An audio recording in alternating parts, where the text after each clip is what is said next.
There we go.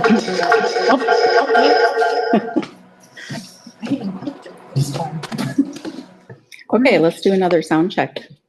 Can those online hear us?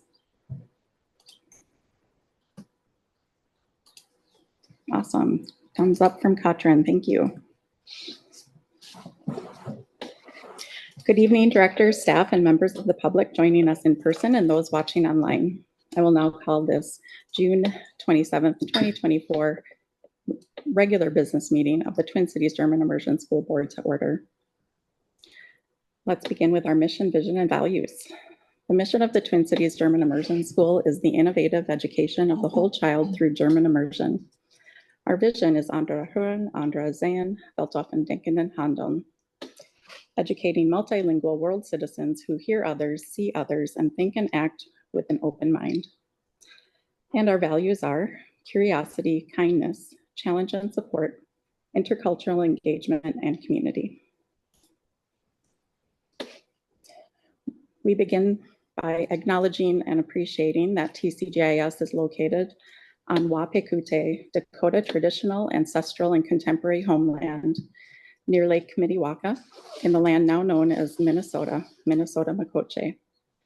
Our presence here is linked to generations of Wapekute stewardship over their land, as well as to the historical and ongoing injustices of settler colonization that impact Indigenous people to the present day.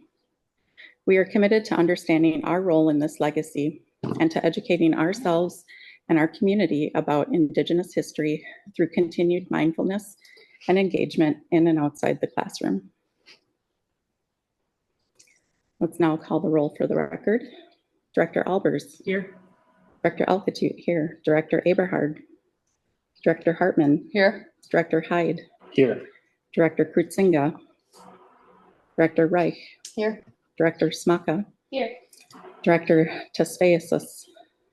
Director Yamaniab. Here.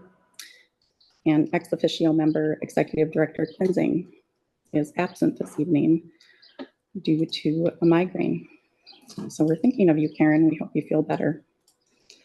But we do have Principal Senfenig and our incoming Executive Director with us tonight. So welcome, Principal Senfenig.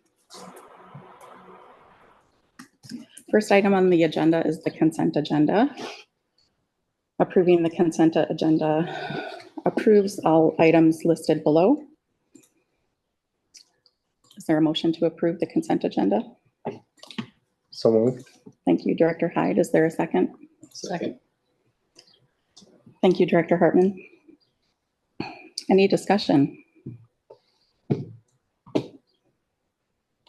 Hearing no discussion, all those in favor of approving the consent agenda say aye. Aye. Those opposed say nay. Motion carries and the consent agenda is approved. Next, we have 5 minutes on the agenda scheduled for public comment. Is anyone present wanting to address the board in public comment? Okay. Seeing none, we'll close the public comment section. Okay, Oh. We'll reopen it. Silke Müller, previous community board member. You have the floor. Yeah. You could stand up and don't have to turn around.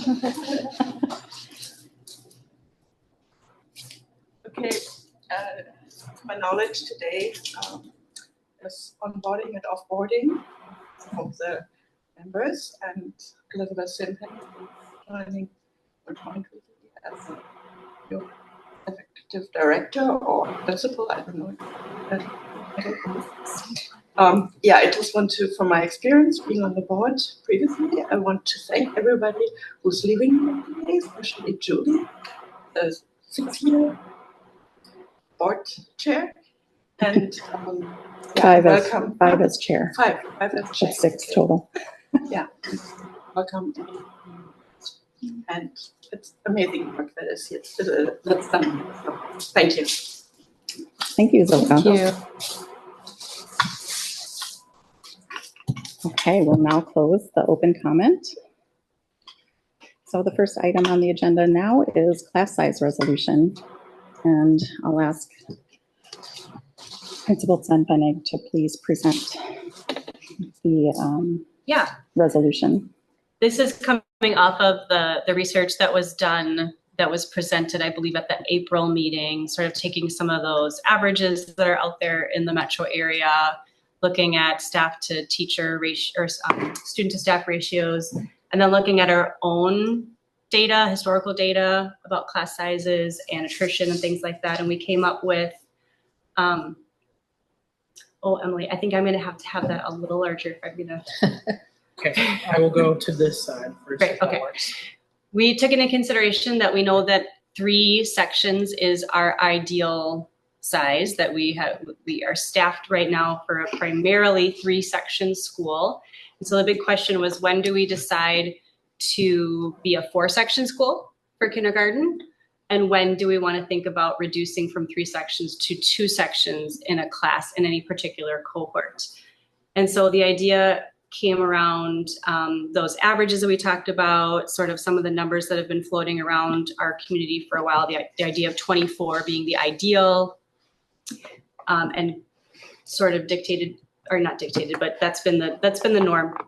And then the amount of students it takes to sort of make it financially lucrative to move up or to move down. And that's about 7 or 8 students. If you think about the average FTE, average F1.0 FTE for a teacher, around $80,000, 7 or 8 students is sort of the number.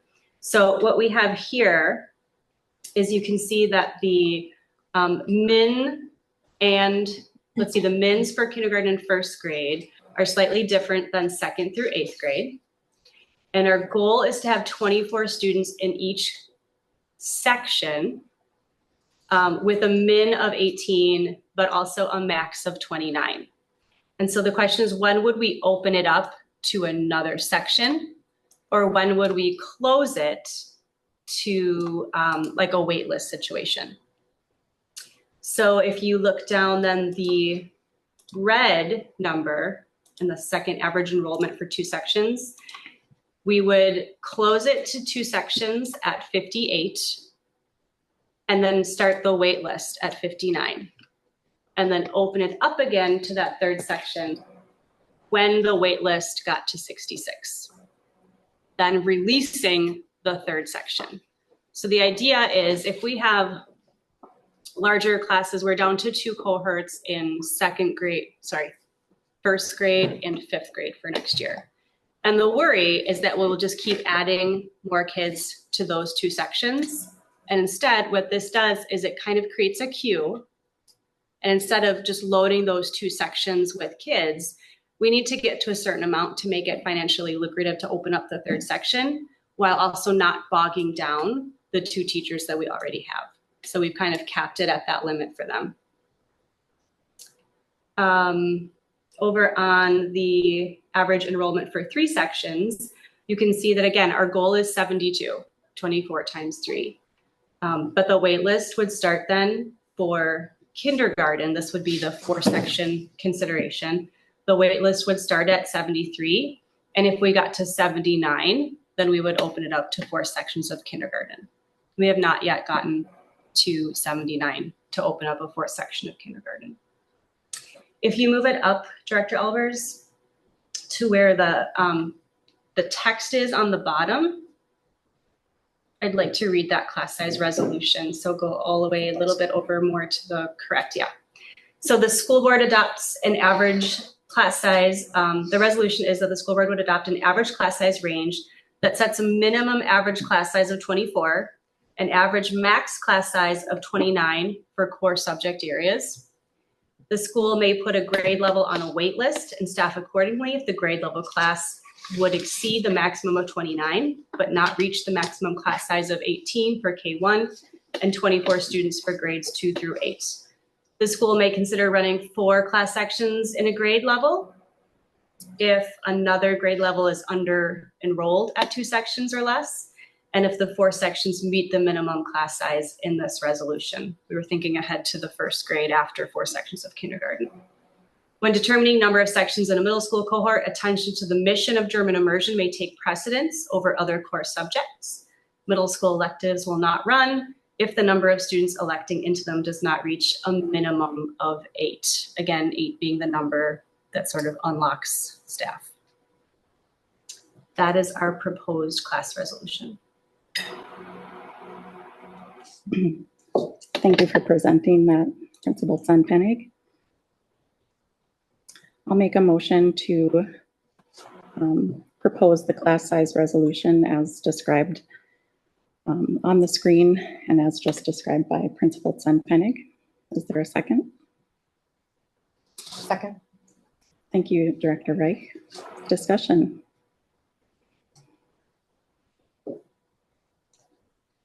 I have a question on application of the policy. Is it expected that it will be put into effect at the beginning of the school year, except for the part about the elective class sizes and filling those? Or are you thinking it's more fluid through the year? That's a good question. I would like to protect those 2 sections of students. And so I think it's fluid. I think that it could hold for the year instead of just being a, August 1st decision-making tool. Just thinking about the disruption that occurs when you realign students in different cohorts mid-year. And that it would have to be a really big shift, in my opinion, to make it a viable, but a desirable shift. And I would also go with financially viable than lucrative. Financially viable. is Given definitely the terminology. state of school funding these days. But, Yeah. I think those are good questions. If the wait list is at a certain, if it's at 7, I think to make some decisions. It's guidelines. It's different than policy. It's more of a procedural. We don't have a draft policy for it. It's just a class size resolution. These are guidelines. If we got to 30, we'd have to discuss what grade level is it, what does the class composition look like? Those are all X factors. That's a good question. And I think that flexibility, is good. So, one question I have, Elizabeth, I think I know the answer, but I think it's good to remind those that may be watching or listening is, if we go up to an average class line of 29, how does that compare to other charter schools or the public schools in the area? Yeah, it's a good question because we were talking about that recently. We have friends who are at traditional public schools, or I have friends who are administrators at charter schools and other traditional public schools, and there is a commonality among districts next year. A lot of districts went out to contract negotiations. The ESSER cliff is happening, so funds are drying up on that, and school districts are having to make difficult choices. And so Minneapolis schools, 3rd and 4th grade, for example, is looking at 38, 39. So we are still significantly lower than our traditional public schools. And I don't have data on charter schools, but I'd be willing to bet we're pretty online. Thank you. We know that St. Croix Prep is at 30 per class because their CFO is contracted with us as a finance consultant. So that's another point of comparison. Any further discussion? I think mine is in the same vein as Lori's. It's more practice, not policy. So you probably will have the same answer. But I'm curious about the wait list mechanic. Like if we're going to wait until we have the 8 or whatever is determined to open up the next class size. Are we hoping then that all people that are on the wait list will say yes? Or is there a chance that somebody's on the wait list says, no, thank you? So we could potentially be down to 6. Yeah, so do we go up? Do we wait for a student or 2 more than whatever number makes sense math wise? before we open that up? It's a good question. There's also going to be fluctuation on the other side. So if there are 2 kids on the wait list and we lose one in one of the sections, then that kid just goes into that spot. So I don't know if that answered your question, but that just brought up another point, is that they might not be on the wait list for another section. They might just be on the wait list until something opens up. This is primary. I'm thinking through a little bit more about what Director Hartman said. This is more for like our August 1st count when we're finalizing staffing, and our October 1st count. There are schools around here that shuffle things up on October 1st. That isn't ideal for students. But if it means they're all getting a smaller class size or something like that changes, then it might be worth it. We'd have to evaluate that at the time. Yeah, understood. Thank you. Yeah, it's worse than having to let teachers go in October, right? That's what we're trying to avoid. I really like this. I think it sticks with our sort of historical emphasis on smaller class size. It acknowledges feedback that came in particular, at least from a few teachers that I'm aware of. I'm sure there were more, but acknowledging that in an immersion environment, it's really important to not overload the teachers and overload the class so that kids get that attention, especially in the earlier years. So I thank you. I think this is really thoughtful.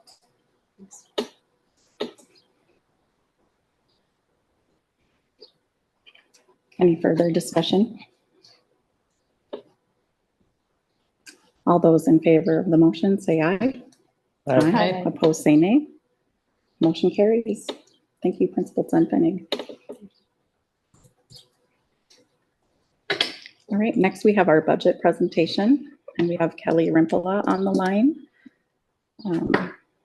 who is our contracted CFO. Emily, is she unmuted? She is now. Hi, all. Okay. Can you hear me? We Yes. can.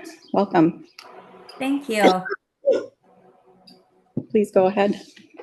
All right, so I'm presenting our fiscal year 25 budget. And I don't know if, would it be helpful for me to share my screen, or are you all looking at the PDF of it that was sent out? If you could share your screen, I think that would be helpful. You should have access.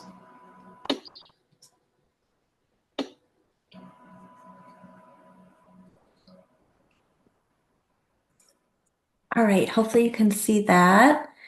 So we actually have 2 versions of the budget. We have a 575 version and a 585. I believe the intent was for the board to approve the 575, but please correct me if I'm wrong. 585. I think that is incorrect, Kelly. Yeah. Okay, so we want to focus on the 585? Yep. Yes. Sounds good. So big picture, you can see the class distributions here to get us to the 585.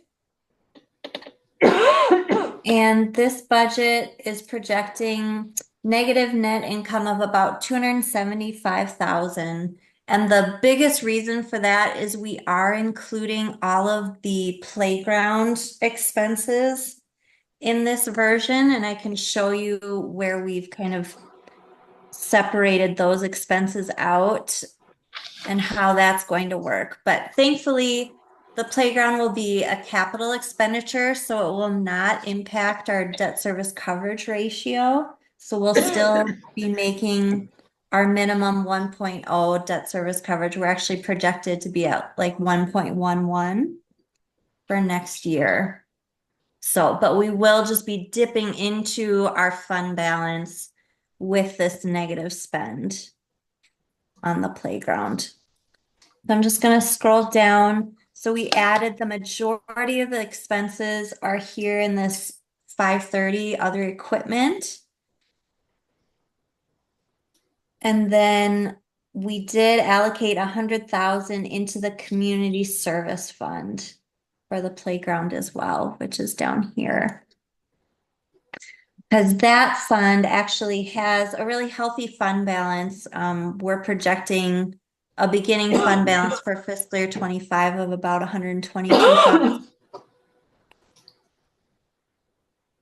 So that's a really good use of that fund balance.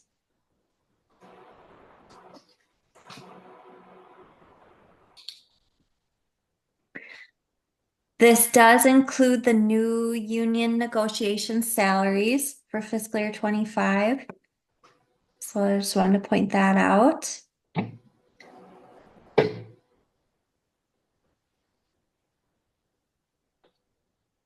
Those were the big highlights I wanted to point out. Are there any specific questions? Of course. Yes, I have Director one. Hartman.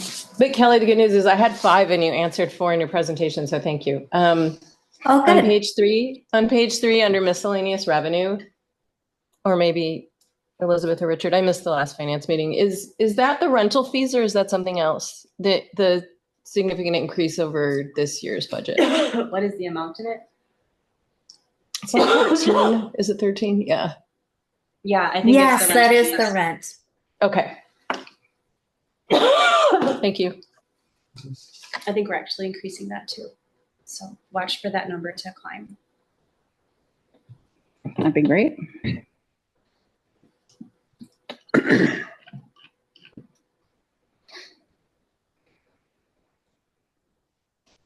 I think it's important to point out the reason the 575 is on here with the 585 is that at a certain point we thought we were gonna, if we needed to go down to 575, what would that look like? And all of that work has been done.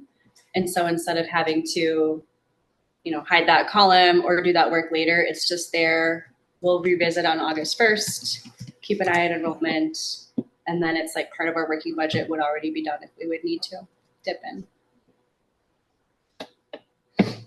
Yeah, I have a comment based on the last agenda item, the board class or the class size resolution. I think this budget is very evident in the need for that. If you look at the 585, the budget is arguably in a worse position overall, even with the 10 extra students, because that efficiency has not been done this year. Our net income is more negative at 585 than 575, and our DSCR is lower as well. So while we're still projecting a 1.11, which is great, the 575 would be projecting a 1.17. So I think that just shows that work you did for the class size resolution is needed. We did that. We also did a lot of work on the staffing tabs to consolidate the work that teachers are doing and tighten up having teachers teach classes versus supervision. So we've got to go out and do some hiring on some supervision, but we are using our staffing well.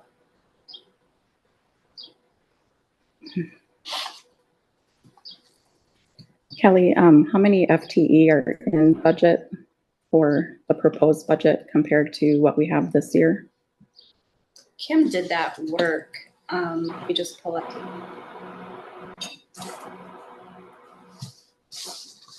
We did licensed staff.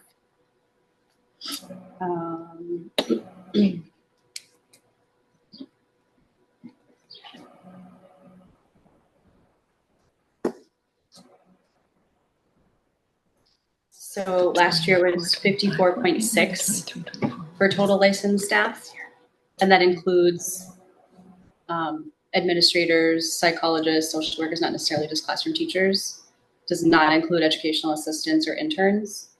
And for 24-25, it's 45.6. Some of the reductions are, like Karen is 0.5 of them, for example.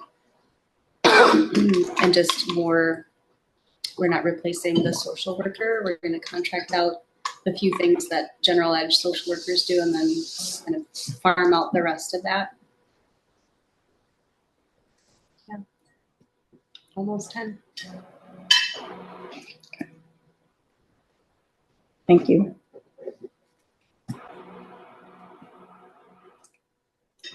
And how much in fundraising are we allocating in this budget? 120 something.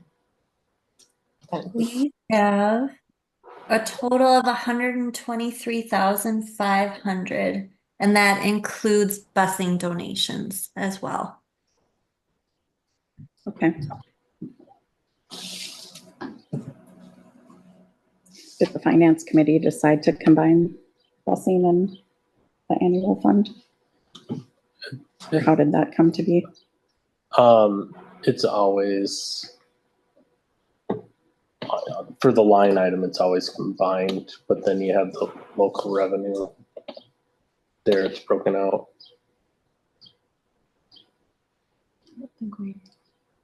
No, I don't We think used to have had that in busing. I don't think we made the decision at the finance committee, but we understood the decision to do that.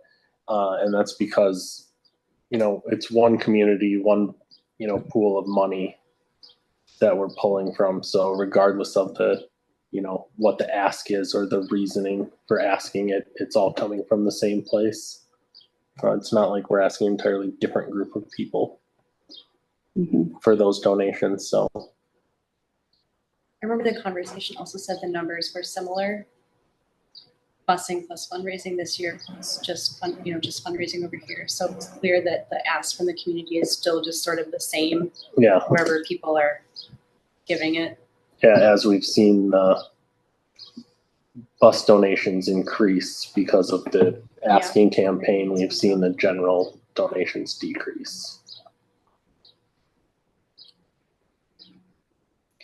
They'll still be tracked separately going forward, though. I think that's important to the conversations about supporting busing and about supporting the intern program, because we do look at those numbers. Yeah, generally in the financial statements, there's a page on. It'll still be done. And that'll all be separated. We just don't have still. that one here. Yeah. Okay.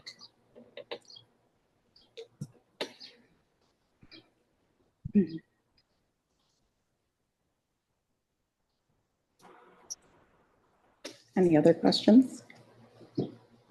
Is there anything to talk about with the 23-24 working budget, or I'm not sure why we're approving that.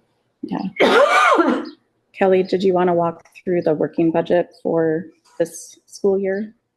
My Yeah, understanding, we need to approve that as well. yes, we are asking you to approve that as well. So we've just come through and updated as much as we can at this point in the year and trued up lines that were looking like they were going to be under. So that helped improve the bottom line. We're projecting just negative 22,992, and we are projected to meet our debt service coverage at 1.01%.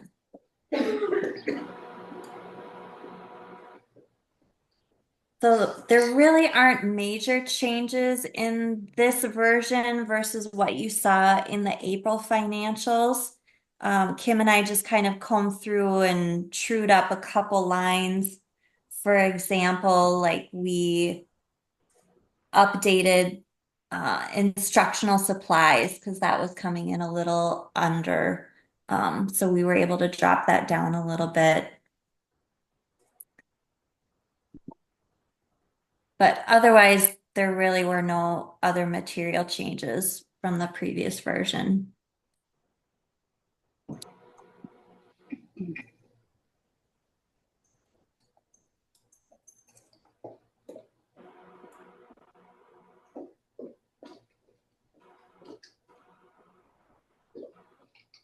Kelly, is the ABC budget depicted on here at all, or is that a totally separate budget?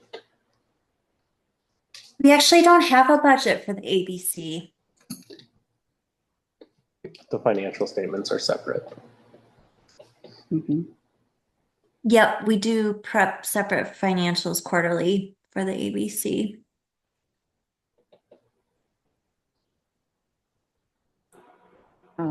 Could you explain how I'm just curious, how the DSCR was positively impacted by putting some of our fund balance, which we have in cash, and it's already shown as a credit, right? and then converting that into a capital asset, is that worth more than cash? Like, why does that positively impact the DSCR? Yeah, so the DSCR is a calc of the top or numerator of the equation is net income available for debt.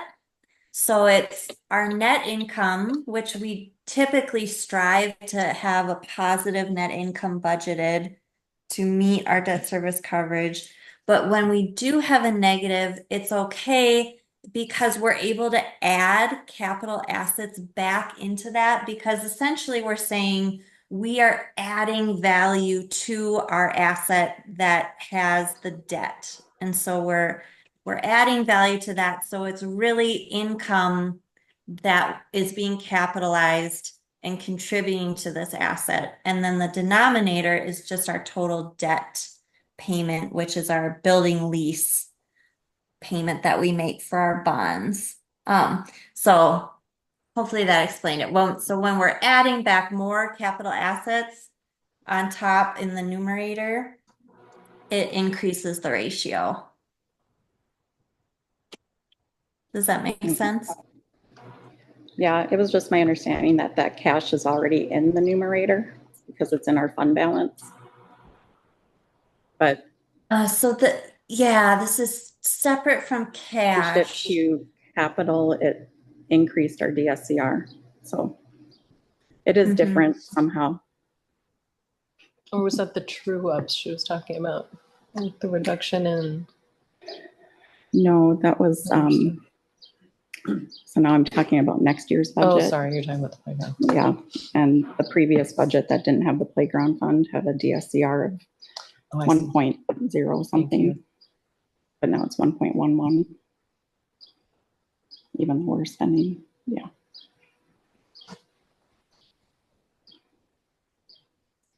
Thanks for the explanation, Kelly. Yeah.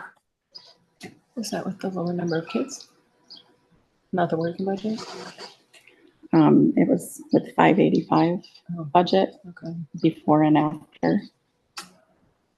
Yeah, one of the things that could have impacted it a little bit is I know the PTO donation money was not in the previous budget, so that would be added in as income for the year. And even though we are spending it on the playground, that's becoming capitalized, so that's actually $15,000 more that's going into our revenue and not coming out of our expenditures because it's capitalized. So that would impact the DSCR somewhat. And if there's any other funds like that, I don't know if the capital campaign, was that realized in a previous year, Kelly? It was, yep. So that's okay. sitting in our fund balance right now. Okay.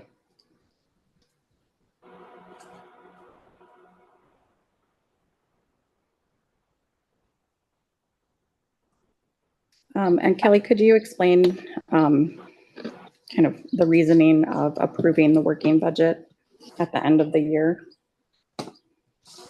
Yeah, so it's really just to do a true up, and really it's for our audit. The auditors look at the final approved revised budget compared to actuals, and it'll be in our audit report. So that's the main reason we approve it. Got it. Thank you. Yeah.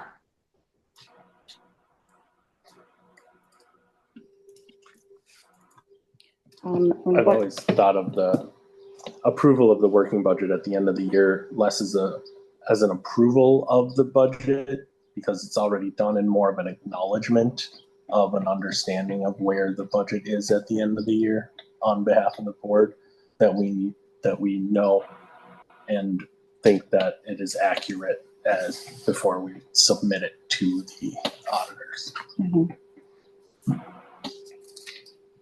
All right, thank you. One more thing before we move on to approving the two budgets, I will point out, as we should all know, it is against our policy to approve a negative budget in any fund, with the exception of deliberately spending down our fund balance for any reason. And since most of this negative is spending down for the playground project, that's how we're still within our policy guidelines approving the budget the way it is. But under normal circumstances, we cannot pass a negative budget without a dedicated reason on why we're spending down the fund balance. And I read through the policy again, Lori. I don't think we have to put anything special in a motion or anything like that on why we're doing it. I think it's just, We have an identified project that's Yeah, being so we're funded. good. Yeah, I think so. Yeah, and we had the motion at the last board meeting to spend the funds that way. Yeah, so that, I was curious about funding the other smaller capital improvements that are happening this year, such as the welcome desk.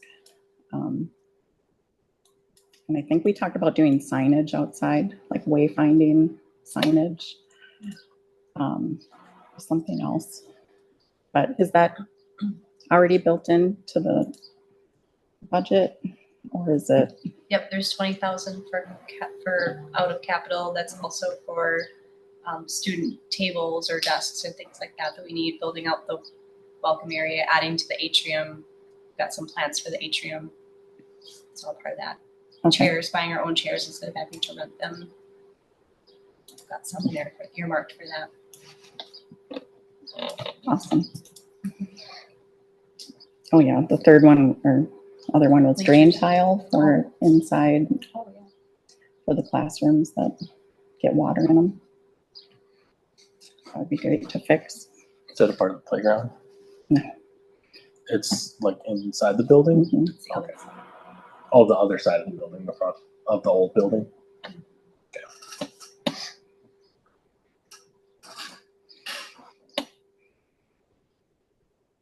Well, thank you all for all the diligent work that went into planning this budget. I know there were a lot of hours spent trying to refine our expenditures, minimize them, and I think this is looking really great. You ready for a motion? I'm ready for a motion. Okay. I will make a motion to pass the budget as presented by Kelly. Thank you, Kelly. At 585 for the 24-25 school year. Thank you, Director Hyde. Is there a second? Thank you, Director Yamanyan. Discussion.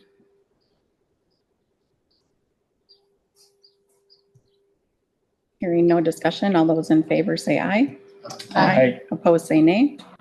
Motion carries and the budget is approved. And do I also have to make a motion, Pat, to approve or acknowledge the FY24 working budget?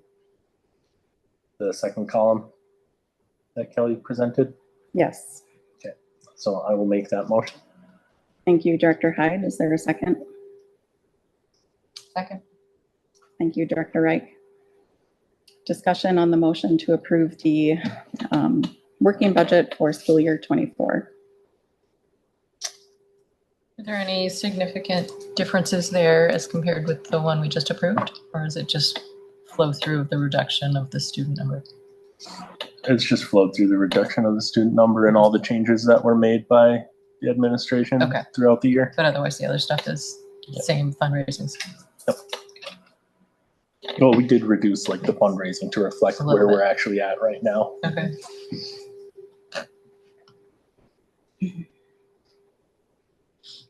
Any further discussion? All those in favor of the motion say aye. Aye. Those opposed say nay. Motion carries. Thank you. Thank you, Kelly, for attending tonight and presenting the budget. Absolutely. Thank you all. Thanks, Kelly. We'll talk to you in August. Sounds good. Enjoy the summer. All right, the next item on the agenda is the strategic plan. Vision 2025 strategic plan has been updated and is now called the Revision 2025. Clever. Thanks. Is that you? Yeah. Of course. Oh. This has been a long work in progress. We actually spent a lot of time updating the strategic plan in the last school year with a task force dedicated to evaluating all of the text and the vision statements for the 4 strategic plan areas. And then we also spent time at board retreats where we focused on our strategic plan and further updates. And then several of our committee of the whole meetings were focused on the milestones to ensure that the milestones are updated to reflect the current needs of the school. And so those have been updated as well. And the entire revised plan is in the board packet. I'll make a motion to approve the updated strategic plan revision 2025. Is there a second? Second. Thank you, Director Albers. Discussion.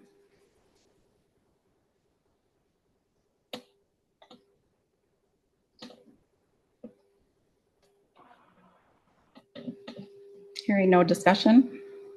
All those in favor of approving revision 2025, say aye. Aye. Opposed, say nay. Motion carries. And the plan is approved. Next up, we have governance and leadership development. Dr. Hartman. Yeah, so the minutes of the last meeting are in the board packet for whoever wants to review those. We've been busy as usual. Happy to announce that through this list, we finished this, what we're currently in cycle 1, review of policies. Yay. We had one first reading that's in the agenda. That's a meals policy. This will be a new policy for the school that will start kind of being revised. We reviewed it, but it'll be revised at the August meeting to reflect the fact that we have the free meals program and the federal stuff. So we need to have that. The committee reviewed policy 410, which is the family medical leave policy, got input from HR on that. Policy 612.1 is the development of parental involvement policies for Title I programs. And policy 801, equal access to school facilities, not to be confused with our other use of school facilities policy. This one is to specifically address the Equal Access Act, which is a federal law. And there's an accompanying form to that. We determined that no changes were needed to any of those policies. So I will be proposing that we sort of acknowledge and approve those as is, having been reviewed this cycle. The action for tonight will be to also approve as revised policy 414, which is the mandated reporting policy. And the title of that policy has changed, which isn't reflected here, but policy 515, which is protection and privacy of pupil records, and an accompanying form to that. Policy 105 and 106, which have to do with, and these titles have also changed. They're not actually retention policies. They deal with how long the school board meetings and how long the run brief are publicly linked from our website as just accessible for anybody who wants to go link on them. After that, they are archived. It's consistent with how we have done it. It's just, I thought, misleadingly called up retention policy. So that got a few, those two got a few changes and remain consistent with the records retention policy that we passed earlier this school year. And then the last one is policy 208, which is our policy on policies, has to do with how we adopt and how we approve policies.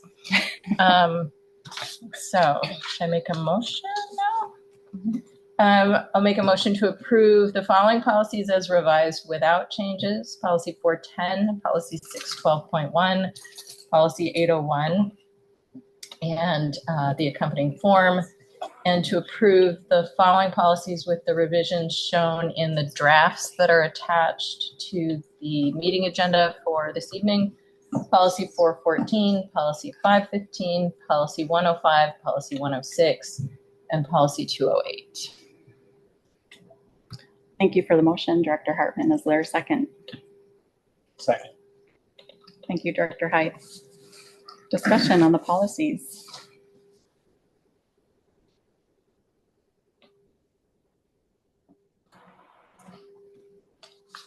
Your governance committee has been busy, Director Hartman. Thank you.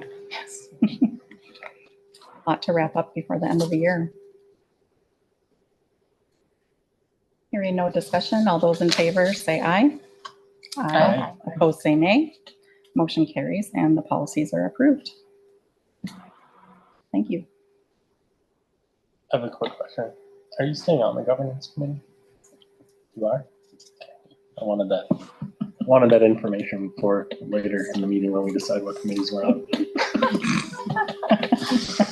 Don't scare me away now. No, I mean, if you don't want me there, whatever keeps you here, so I will do.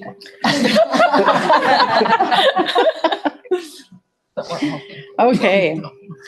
Next item on the agenda is the appointment of a new community board member. Director Hartman.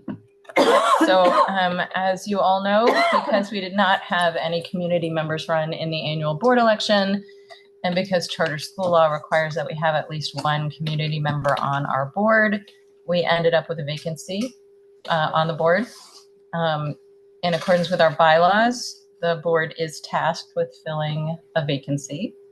So after careful review of the applications that were submitted by 2 eligible and well-qualified community members, and holding virtual meetings with each, and considering the current needs of the board and the interests and strengths of the candidates, the nominating committee is recommending that the board appoint Edward Larson to fill the current vacancy.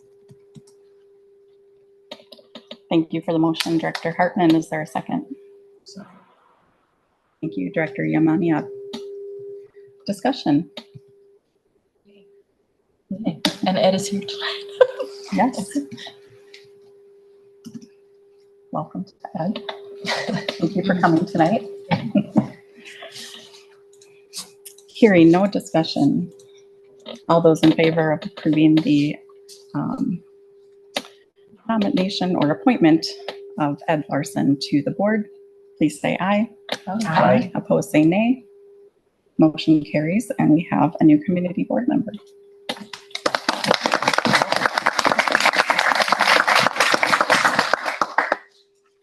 All right, we have just one more section before we'll do the board transition.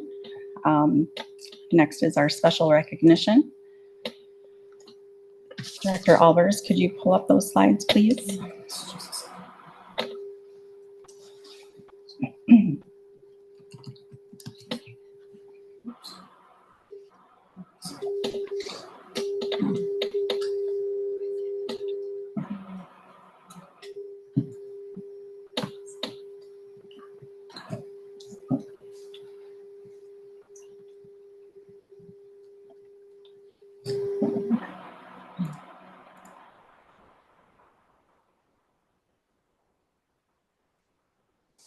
Great, thank you. So at the end of the school year, we like to recognize all of the dedicated volunteers that serve on board committees. And we have several board committees. The first one we'd like to recognize is the Diversity and Belonging Committee. This is chaired by Kevin Aberhard, who is absent tonight. He's also rolling off the board tonight. But I want to thank Chair Aberhard for his leadership of this important committee. And I want to thank Catherine, Vanessa, Amy, Ren, Desi, and Emily for being consistent members, showing up at those meetings, and pushing this work forward. The mission of the Diversity and Belonging Committee is to foster diversity and belonging among students and staff at TCGIS by identifying and implementing initiatives that make our school a welcoming place for all. And I think one of the hallmark achievements of this committee is the Festival of Cultures, which was started last year. So we had our second annual Festival of Cultures this year, where we invite TCGIS families representing different cultures to share about their culture at a cultural table or exhibit. And we had 20 families doing that this year, which was really fun to see. And we also invited external cultural organizations to come and perform. So we had a wide variety of performers, dancers and singers. It was really great. So please come to the Festival of Cultures next year. And if you'd like to help with this work, you'll see in the second half of our meeting, we plan to move the Diversity and Belonging Committee to be staff-led by administration, but it will still be a committee that all members of the community can participate on. So stay tuned for that. Next committee we'll recognize is our fundraising committee. And we'll have Director Reich thank her committee members. Yeah, so this committee is definitely a hardworking committee with an aggressive goal to raise $110,000 to support our school through philanthropic dollars. And those dollars support really critical programs like our intern program. They help support our German language materials in our library and some of our curriculum costs, which are additional because of ordering them from overseas. So it is really mission-driven fundraising, and it makes a really big difference for our school community. So I just want to acknowledge all the hard work. Sometimes it can be kind of people don't love asking for money, but I think we have an incredibly generous community that responds in amazing ways, and it's in no small part because of the generosity of these folks and their time and effort, helping to be creative and fun and positive in all of our fundraising messaging and our efforts. So with that, I would acknowledge Katerina, Paige, who do both of them did a lot of the heavy lifting in terms of actual execution of a lot of initiatives, emails, data, all the things. So a special shout out to those two. And then Sarah Erkinen, Alyssa Moffett, Charles Price, Wandi Teskaisis, Liebert Krasinga, and Caitlin Cohn for being consistent members of the community and sharing their enthusiasm, their great ideas, and their generous gifts of time and creativity. Great, thank you. Director Hartman, can you please acknowledge your Governance and Leadership Development Committee? I am happy to. So this is not probably one of the sexiest committees to be on. It's a lot of reading. It's a lot of thinking through the policies and figuring out, do they still fit the school? Are they still accurate? And as you all probably know by now, based on the amount of complaining I have done, the legislature made a tremendous number of changes to the education code in the 2023 legislative session, and then went ahead and did a bunch more changes in the 2024 legislative session. So we're still processing those, we're still pulling those through policies, and then also just reviewing them generally to make sure that, again, they still fit and they make sense, and all of that work. So Partners in Crime, Elizabeth and Julie and Emily are core members who are there at almost every meeting, and we slog through these policies and get a lot of that work done. And then we rely heavily on people who are more in a role of subject matter expert and get pulled in based on what the substance of a given policy is. So thanks also to all these people listed. So Kim Hackett gets pulled in for anything. She got pulled in on the FMLA policy and anything really that has to do with employees or HR. Jesse Whitney got pulled in because we reviewed our IT policy. Jesse and Nicole helped with the new document retention policy that we approved this year. Nicole also gets pulled in on anything having to do with data retention and student records. Karen Cleansing got pulled in on random things that it seemed right to have the executive director review. Kevin Eberhardt kind of led the charge and presented to the committee when we were reviewing and then ultimately passed the new gender inclusion policy this year. Kirsten was instrumental in sort of driving the new fundraising policy to the finish line, and came to our committee and presented on that, as well as starting the draft.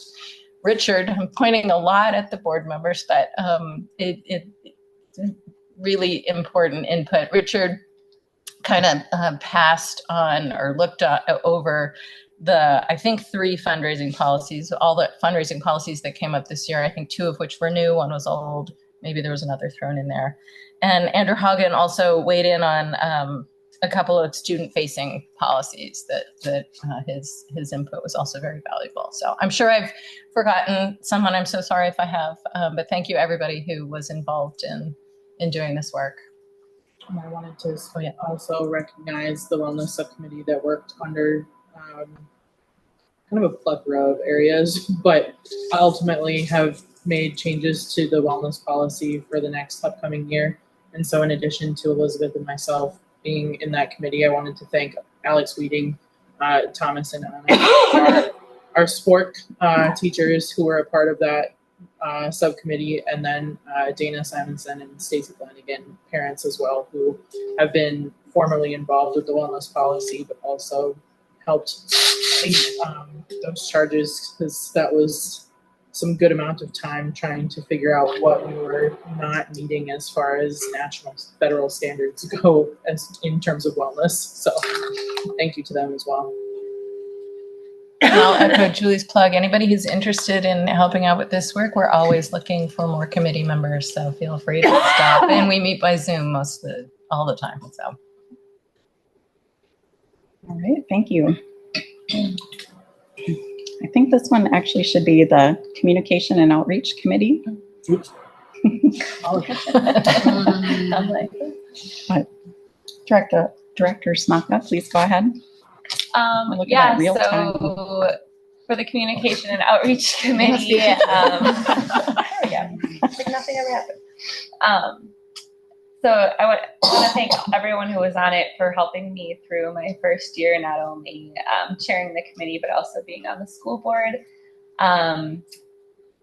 So Liz Kestner did a great job with a lot of graphic design needs and things that we needed for our outreach. Katarina and Paige did an amazing job working on getting our name out there in the community and recruiting students. And Paige has just been such a rock star in her new position this year. And the committee did a great job of supporting her and getting her to know her new role, and moving forward next year and all of the work that everyone has come up with. Julie, Kirsten, Karen, Chris Tavish is always a regular. Jennifer, Elizabeth, Ashley, and Linda. So thank you for bearing with me in my first year and making it a really great year. Awesome, thank you. Is that the last of the committee members? No, finance. Can't forget finance. All right. Director Hyde, please go ahead. I would also like to take a minute to thank everybody who spends their first Tuesday of the month with me. Matt and Isabel, Kelly, Kim, Lori, Julie, Michael, Lubert, Jens, Karen, Alyssa, Jake, and Sam are all very integral parts of the finance committee, and we wouldn't be able to spend as much time looking at every little detail of the budget without everybody's input and expertise. So thank you all. And I look forward to meeting with you all August 1st, or the first Tuesday of August. It's great to have July off. Mm-hmm. All right, let's do a round of applause for all of our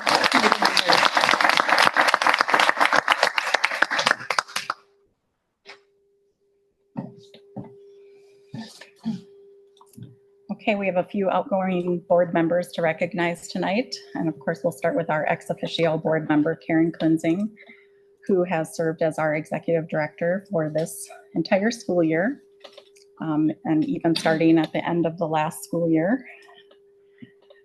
Karen unfortunately couldn't be here tonight as she's feeling sick. So we're thinking of you, Karen, and we hope you feel better soon. Karen stepped in to lead TCGIS during kind of a tumultuous transition when our previous executive director stepped down due to a medical issue. So we were very grateful to Karen to come in and kind of lead the way through the end of last school year, through the summer. And with her considerable experience in the charter school world, she really came in and knew what to do and provided great guidance and perspective that was really valuable. As we were having discussions about TCGIS matters, she would let us know how it was looking at other charter schools and other traditional schools. And that was really great context for our board to work within. Karen provided outstanding mentorship to Principal Tsen Penig and the entire administrative team, the front office team, and made some significant changes in process, especially related to finance, which was greatly needed at our school. And I feel really good about how the financial situation is looking now, after the board has been looking at it so closely for at least 3 years, and Karen came in and was able to implement some of the changes that we saw were needed. So that was great. She's very personable, a great leader, and it's been really fun working with Karen, and we're going to miss her. But we are excited that she is taking a new role at Hiawatha Academies, working with underprivileged kids and helping prepare them for college. So that's her dream job, and we're excited that she can pursue that passion. So thank you, Karen, for everything you've done. Did anyone else have any words they'd like to share? I would. I'm not a board member though. You can go ahead. Great. We were at a meeting the other day and Director Altitude asked how the transitioning was going. I said, oh yeah, it's great. And Karen said, yeah, we talk every other day. And I know that you met recently, the transitioning recently, but for me, the transitioning's been happening all year long. And so I was so grateful to work under her and to learn from her. I'm looking forward to continuing to learn from her. She's my red phone. And we are having a very executive meeting July in Florida at her place where we will continue the transitioning. And I'm looking forward to spending some time with her just as a friend. Wow, that sounds great. Yeah. It's really sad to see her go. Mm-hmm. All right, let's give Karen a round of applause.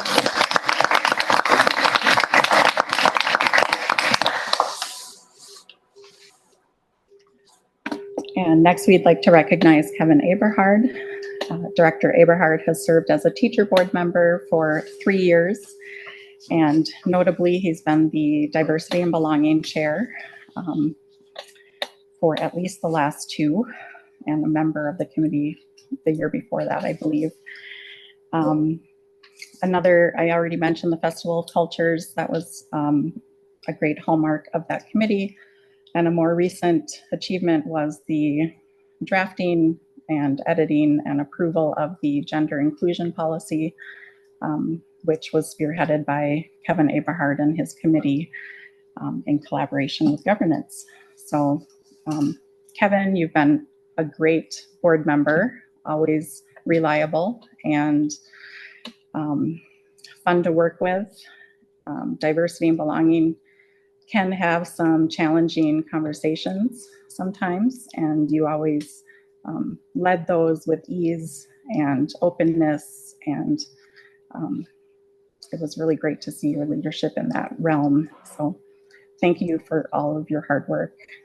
This is an incredibly important initiative that TCGIS has taken on and will keep ongoing through the staff leadership next year.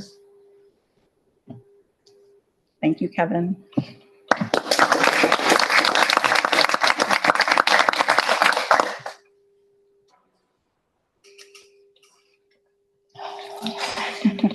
Next, I'd like to recognize Director Hartman. Lori Hartman has been a community board member for this past year as she transitioned from being a parent board member the year before that. Her son graduated from TCGIS from 8th grade, is now off to high school.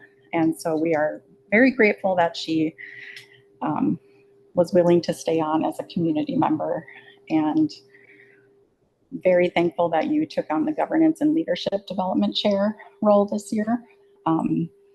With all of these significant changes that happened in policy, having your legal expertise and perspective, while you're not our lawyer, you still bring that perspective. And it's a really great perspective. You always bring the voice of caution, risk assessment, which is perfect. This is what we need. You make us look at things a different way and make sure that we're really making a decision that's in the best interest of the school. So thank you so much. In addition to your work on the governance committee, you've also been a regular and really involved member of the finance committee. And so thank you for diving into that work. I know Richard has really appreciated having you asking all the questions. I do. All the interactions I have with you are amazing. You really add a lot of value to the board, and just regular board meetings, finance committee, and interacting with you on the governance committee. It's always great to see your brilliance and dedication. And we alluded to this earlier, but we're also grateful that you do plan to continue on as a member of the governance committee. So thank you, thank you, thank you. We will hold you to that.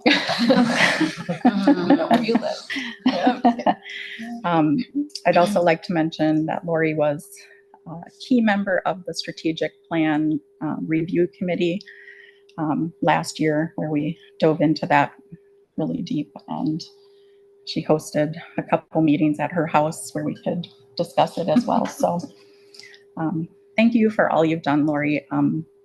I also want to say she shows up at outreach events. She really represents TCGIS all the time. I mean, she shows up to pick up garbage around Como Lake wearing the TCGIS t-shirt, and she shows up at the D10 Community Council ice cream social to work the table and greet people and let people know about TCGIS. So I know she's done that multiple times, and I want to acknowledge that we appreciate that and everything you've done.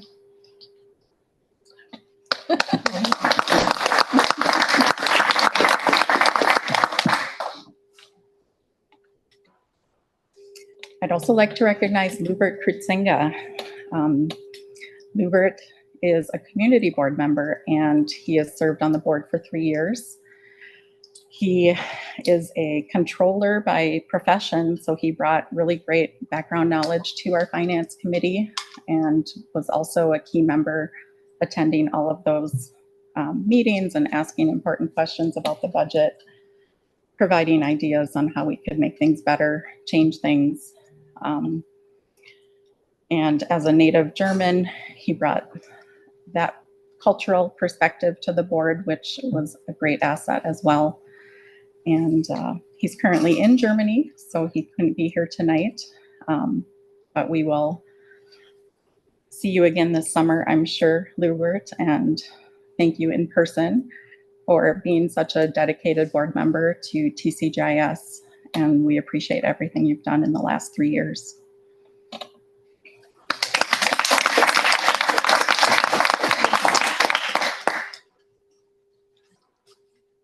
One Julie Alcatute. I don't know. How long do we have? Well, we're running quite on time on this Oh, yeah. agenda. Are you so- telling us we have lots Perfect. of time? No, I'm just saying. I do have an alternate page Crazy too in my comments. You're so funny. At least 8 minutes. Perfect. Okay, that should be it. Okay. You don't need I that. have to laugh, otherwise I We might might need cry. that. The one and only. But yes, the one and only. As we all know, Julie has been a tireless leader at TCJS for the past 6 years, 5 of which she has been at the helm, serving as the chair of the board of directors, which is not an easy job. She has been a true champion, cheerleader, recruiter, tabler, all the things, for our students, our teachers, staff, and our overall community. During her time on the board, she has helped lead and guide TCJS in developing a comprehensive strategic plan. And did anyone else note how many pages that strategic plan was? That was a big undertaking. She has seen a major and totally non-controversial building project to fruition. She's navigated a worldwide pandemic, managed leadership transitions, reviewed just a handful of budgets over her time, and attended more meetings than I think probably even you'd like to admit. And the list could go on and on. I mean, I joke that I could have 5 pages, but it's true. Her commitment has been incredible. And to say that Julie has poured her heart and soul into her volunteer work at TCJS is more than accurate. You shouldn't do such a good job, because then I wouldn't get sad. But she has done it all while keeping the mission at the forefront of the work. So today, as Julie completes her official board term, we wanted to find a special way to acknowledge her amazing dedication to this community and the example of volunteerism she has set. Which is why we are thrilled to present her with the inaugural Herzblut Prize. Sorry. Say it for me correctly, German speakers. Herzblut Prize. Which loosely translated is the Heart and Soul Award. Oh, In recognition of her amazing volunteer experience. that is so cute. So, hold on. Oh my gosh, I love it. In order to keep this a surprise for Julie and abide by open meeting laws, we have a draft resolution that will be approved in August. Oh. But we wanted to let you know that we will be adding this to the August agenda, and I just wanted to read the last 2 paragraphs after many whereases. The last 2 paragraphs read, therefore be it further resolved that this award is established as a tribute to Julie Alcatute, who devoted countless hours of thoughtful, strategic, compassionate, and mission-driven volunteer service that exemplified extraordinary servant leadership while serving as chair of the Twin Cities German Immersion School Board from 2019 to 2024, and therefore be it further resolved that the inaugural Herzblut Prize will be conferred to Julie Alcatute in recognition of her immense contributions to the Twin Cities German Immersion School, which will leave a legacy for years to come. So I'm going to give this to you and assume that all these board members are going to approve this draft agenda in August. Oh my goodness. But truly, Julie, you are an amazing, amazing person, and we're so thankful for all you've done. And I would be remiss if I didn't acknowledge the Alcatute family for lending their mom and their wife, Zaid over there, yep, for the countless hours that she's devoted to this school. So they also deserve recognition for their generosity in all ways. So thank you, Julie.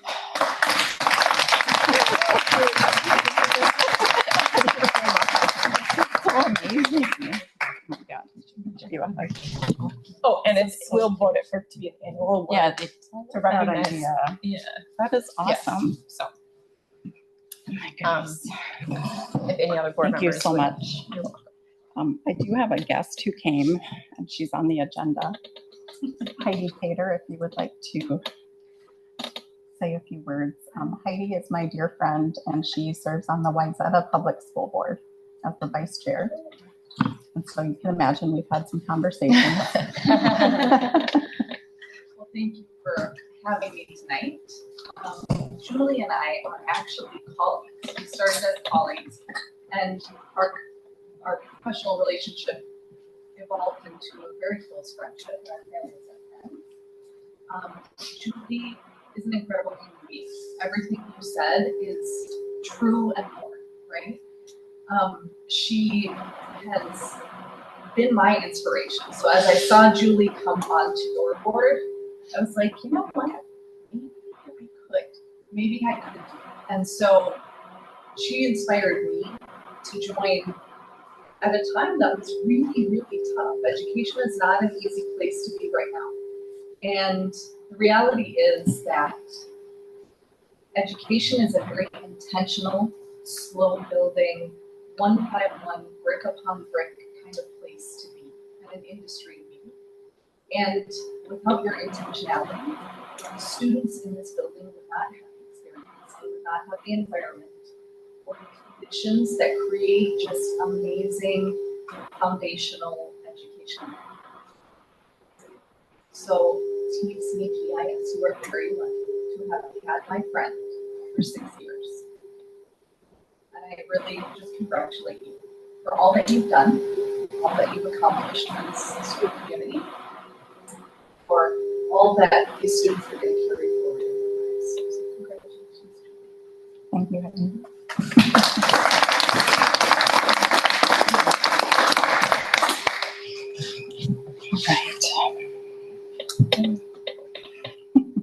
Any other questions?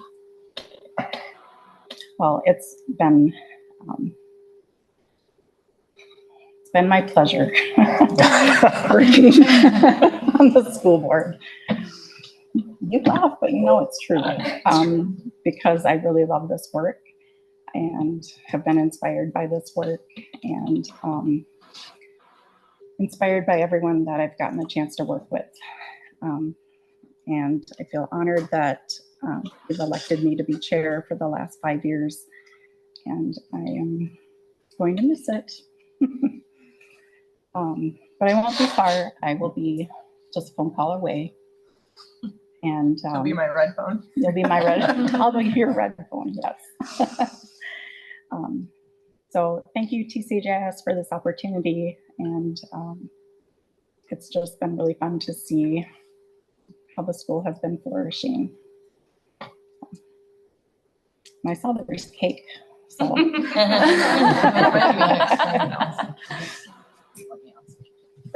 Oh, well, we do have cake and treats as a way to celebrate Julie and all of our outgoing board members, to say thank you, and also to celebrate the special Volunteer of the Year type award that we are now going to be given to the many. Oh, wow. This is amazing. Wow. Kirsten, I would like to give you this gavel, which Richard gave to me. Thank you. So here you go, Kirsten. He was actually hoping to frame this for you. But maybe we'll make it a new tradition. And this is a very practical gift, but it's my cheat sheet for the Roberts rules. Oh, thank you. It is laminated, and then the full version Oh, is here. Well, it's actually in brief. I But don't it's know still that long. anyone could read the full Yeah. sentence. No, thank you. I tried.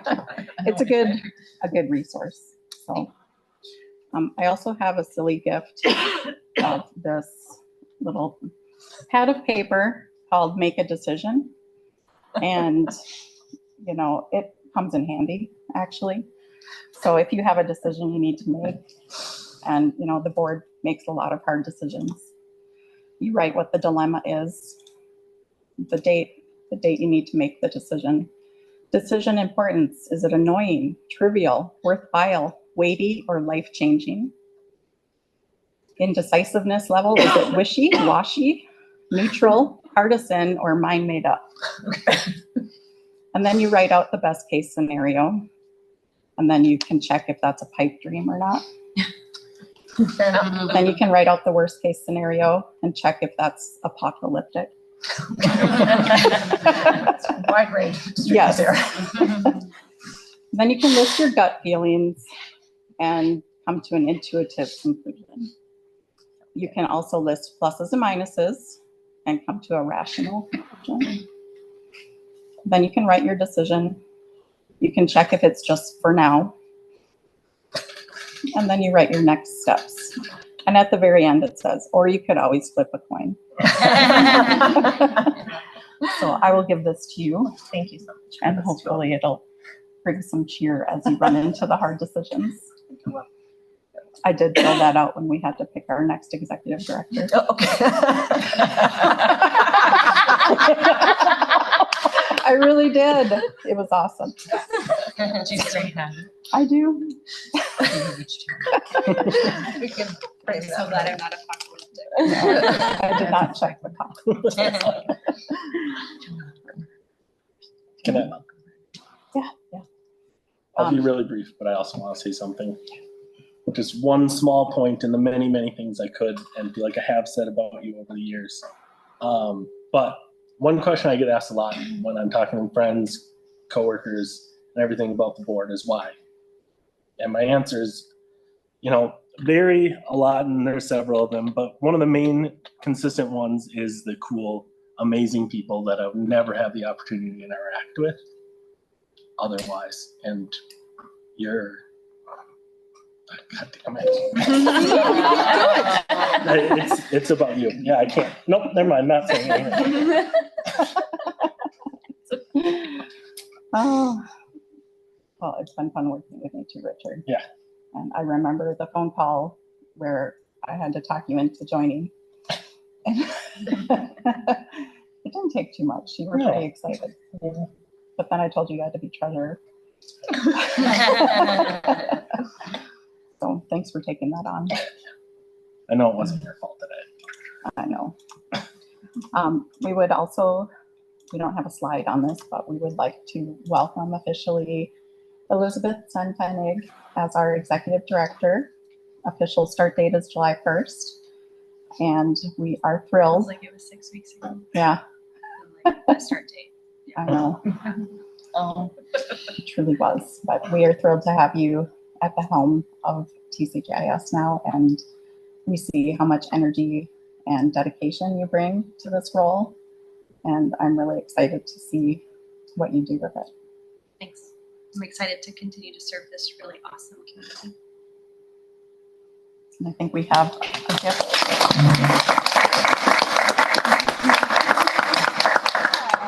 We have a gift for you. Okay. I will now call a recess for 20 minutes. And we'll have cake.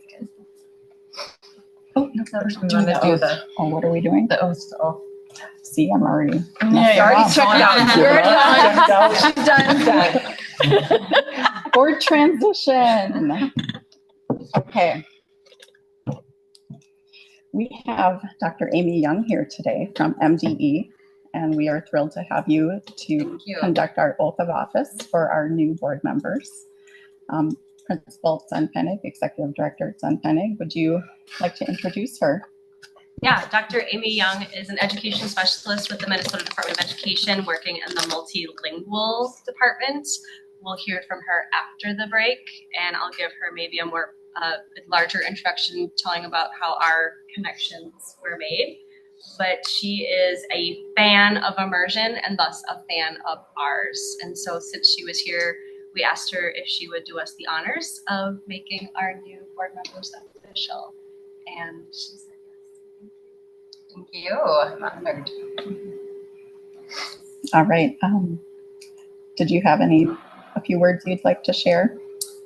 I'll present more after the break, but I'm so honored to be here. I've known your school for a long time. It's such a beautiful space, and I just felt so welcomed walking in. So I'm excited about your new members and the work that you do, and I brag about your school a lot all over the state. Awesome. Thank you. All right, let's have our new board members stand up, please.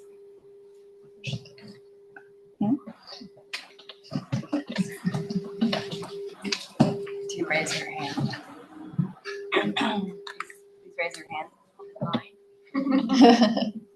And repeat after me. I, let's take your name.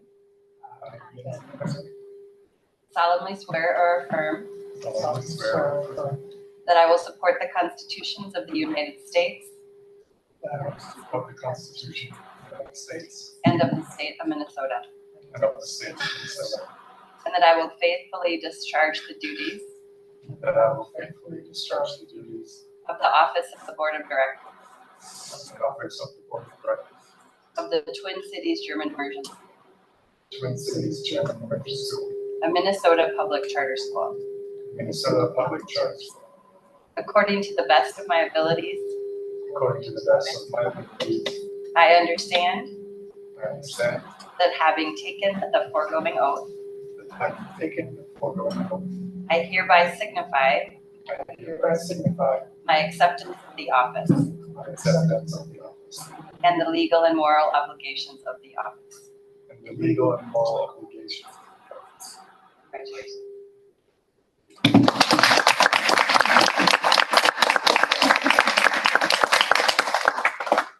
Thank you. And now I'll call a recess. Do you need your gavel for one more? Okay, one last one. We're in recess.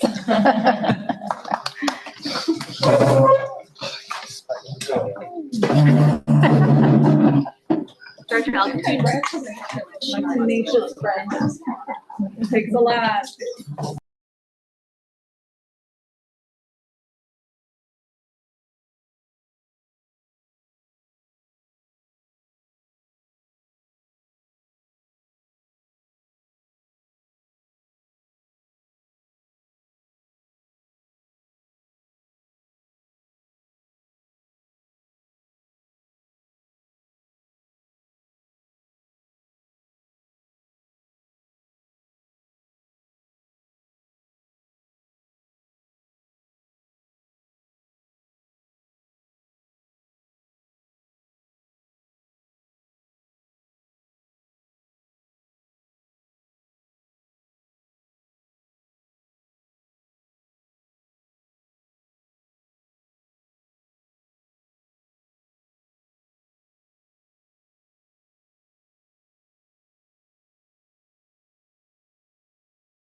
Hold on, I'm just throwing that on.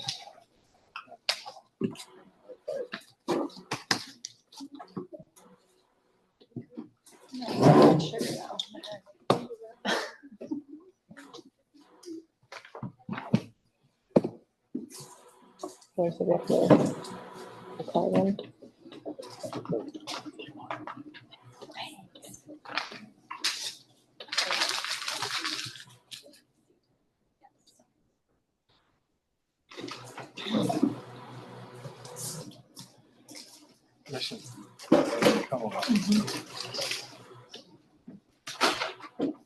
All right.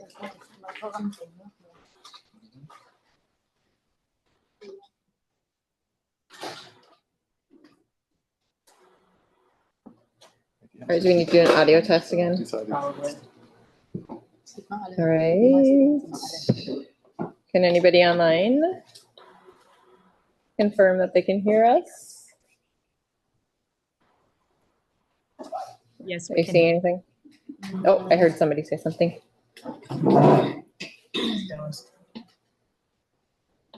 Thank you. So we're good? All right. It is 8:26 and we're officially calling this meeting of the Twin Cities German Immersion School Board back to order. Before we can continue with our agenda, we will take a roll of our new board. So there's my list. Abner, do you have a list handy? I do. Can you do the roll call, please? Wait, no, it's not visible.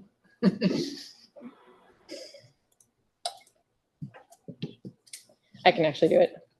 All right, Director Albers. Here. Director Hyde. Here. Director Reich here. Director Smaka. Here. Director Tesfagusis. Director Yanamada. Sorry, Abner. Sorry. Got to practice. Director Larson. Here. Director Lindner. Here. Director Miller. Here. Okay. And ex officio member Zenfenig. Got everybody's in Here. Yeah, Wandy is not here. Director Tesfagusis is absent. All right. That brings us to our next agenda item, which is a presentation by Dr. Amy Young. Thank you for being here. Yeah, thank you for having me. I will stay seated if that's okay. And it really can be more of a conversation, so please feel free to jump in with questions. I work with schools all over the state, especially our 140 dual language immersion programs. And so we wanted to share a little bit about the work that all schools are doing in the state of Minnesota, and especially Twin Cities German Immersion School. So I'm part of, let me see. I put us on the camera because we are not in the shot. Oh, there we are. Okay. Okay. Let me get close to you. I know. New technologies. Yeah. Okay, great. Go. Sorry. So in February, I reached out to Diane Tedick, who was just kind of did a Google search for immersion. We needed to take a look at some strategies or farm a framework. It felt like our pedagogisches concept, which is framed like a house, was missing the basement. It felt like we just didn't have the framework. And so it was late one Friday night. I sent out an email to Diane and she said, well, actually, I'm retired. I'm familiar with your school. You need Dr. Young. And so I reached out right after that and we got in touch, and turned out then that Diane Tadick is the woman who wrote the book on immersion strategies that a group of teachers here read. And so simultaneously, I've been meeting with Dr. Young and working on these things, and they've been reading this book. And then it all sort of came together at the end of the year. We've got a really big push forward right now with creating a framework around immersion. I think for a long time, we used, we spoke to the students in German, hoping that they would just pick up all the things. And for a long time it worked. And for a lot of kids, it still does. But the question is it working for everyone? and can we improve on the students that it is even working for? So I think that's a good segue to the work that you do and the work that we're going to do together. Yeah. Yeah, and Dr. Teddick was my advisor when I got my PhD, so that's good. And I'm cited in that book actually, which is exciting. And yeah, it's true everywhere in the world that our dual language immersion schools have something called a plateau effect, which means students do pick up enough language to get by, so to speak, but they don't continue on to more advanced levels unless programs are extremely well implemented. And so that's something that we've been doing with schools all over the state. I'm part of something called the LEAPS Act. So we have the most progressive law in the country in support of multilingualism. Unfortunately, many people haven't heard of it, but it's actually 42 different statutes in legislation that position multilingualism as an asset. So it is state law that we look at multilingualism as an asset. We do have 140 dual language immersion schools in Minnesota. However, that's out of 6,000 schools. So often, like when you talk about the new legislation and the READ Act, not many people are thinking about bilingualism in bilingual schools. My job is to be really a free thought partner and a consultant to help people do better. So it's been a pleasure working with Elizabeth. We need more leaders and teachers and board members that are really working hard to promote bilingualism in the state of Minnesota.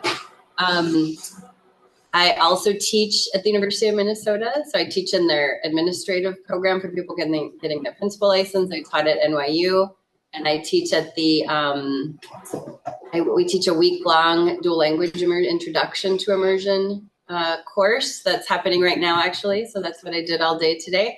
And I just wanted to give a shout out to Katrin Gilhoff, one of your teachers who's in the class, and she is definitely the star student. So you guys are doing a great job here. So yeah, that's a little bit about the work that we do. We know that there are so many benefits to bilingualism and to immersion schools. We know there are academic benefits. Students do the same or better, and often better. They stay in school more, they're more engaged, they go to college more often, attendance is better. So there are academic benefits, cognitive benefits. We know there's something called executive control, which is like the air traffic controller in your brain. And when you are bilingual, it's like doing exercise all day and all night, right? So that executive control gets a lot stronger when you are bilingual. So we know that if you have the genetic makeup for Alzheimer's, for example, you'll get the symptoms between 5 and 10 years later if you're bilingual, as opposed to if you're monolingual.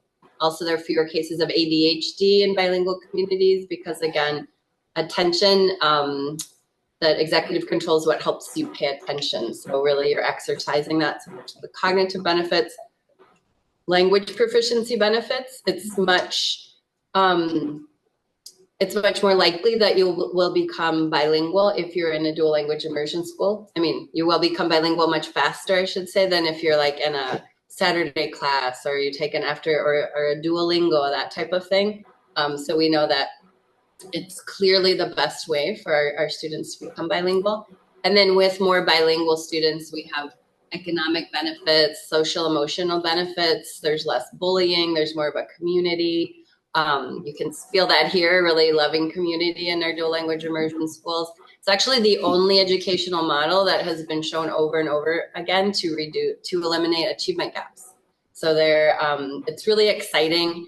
It's something that we support as the state, but again, we have 140 programs. We'd love to have 10 times that many, right? So we want to thank you for your work. I'm a thought partner with a lot of the dual language immersion schools around the state.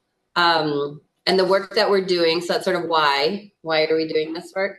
Then the what is coming up with this framework that Elizabeth has been working on, that a lot of our schools didn't have, because a lot of our programs started in the 80s, 90s, and the belief was we just speak to students in German and then they will magically become bilingual, biliterate.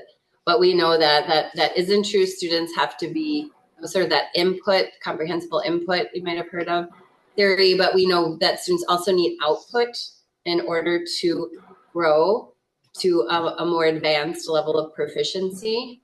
So we need more oral language. We need students producing language, both throughout the day. They can't just be receiving it. So that's something that I've been working with all schools on. And then we have to increase the academic language because tier 2, tier 3 vocabulary words, and we call that oracy. So we need more oral language, and then we need oracy and then literacy. You can't write what you can't say. So, but if students aren't speaking and if they're not speaking using academic language, they won't be able to write at those academic levels that we need students to be able to do in order to meet state level standards, etc. So that's something that all schools are working on because it was something that Minnesota schools were sort of a little bit behind on. But a lot of schools now have these frameworks in place, which include the mission and vision in terms of where you're going with your program as a dual language immersion, as an immersion program, not only just as a school. And then your language allocation plan, your content allocation plan, and then schedules, resources, instructional strategies that match that language allocation and content allocation plan. So that's something that Elizabeth can share more about because she's done a great job on that. And again, a lot of schools are working on that currently. We have a whole network of schools with over 50 leaders from around the state working on those same goals. And then what does that look like in the classroom? It should lead to sort of this promise of your community that if I ask any of you, what will we see when we go in a classroom?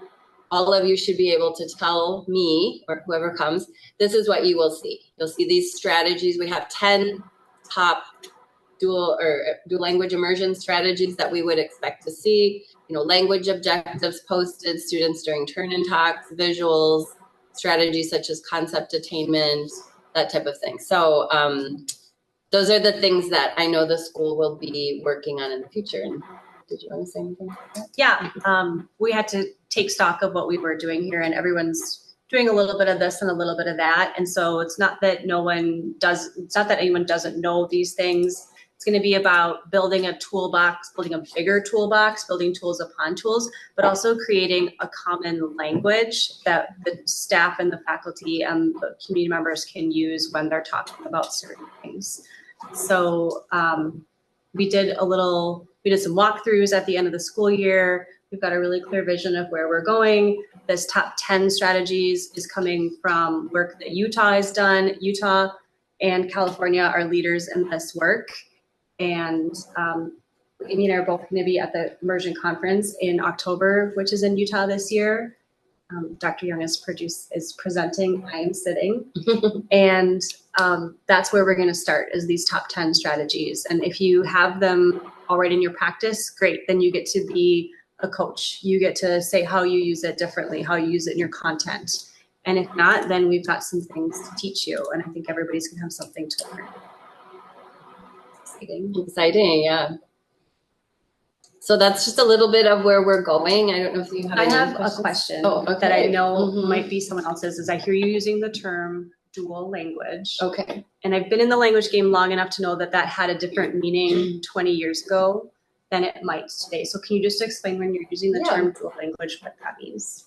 Yeah, so all programs that guarantee bilingualism and biliteracy, because you can be bilingual and biliterate in 2 or more languages. You can be multilingual. It happens all over the world, right? So those programs are called dual language programs, meaning that we are promising our community that our students will be able to speak, read, and write German and be at grade level or above in English as well. So that's where the term dual language comes in. In Minnesota, often we just sort of use shorthand, call them immersion. But really your programs are dual language immersion because it's not like a summer camp where we're just immersing students or sometimes if you go to France to learn French, you would call it an immersion experience. Our programs are well thought out, implemented, rigorous, so that we are promising our community that our students are coming out with 2 or more languages. because we are beholden to these MDE standards as well Mhm. as our mission. And then in that definition of dual language, there is one way and two way, and our school is a one way. Two way would be an example where 50% of the students arrive as English as their first language, another 50% have Spanish as their first language. They learn from each other. That's two way. They both end up with the same at the end. And ours, we don't have enough of a population to have that be considered two way. Yeah, we do have some, but not the populations are supposed to be equal. So just so everyone's on the same page with those terms, one way dual language is what our immersion concept is. Yep. I really liked when we met and you told me that our language allocation plan has more German language in it than other immersion schools. Yeah, yours is by far the most rigorous in terms of the most amount of the partner language, we would say, the non-English language that in the state of Minnesota. So.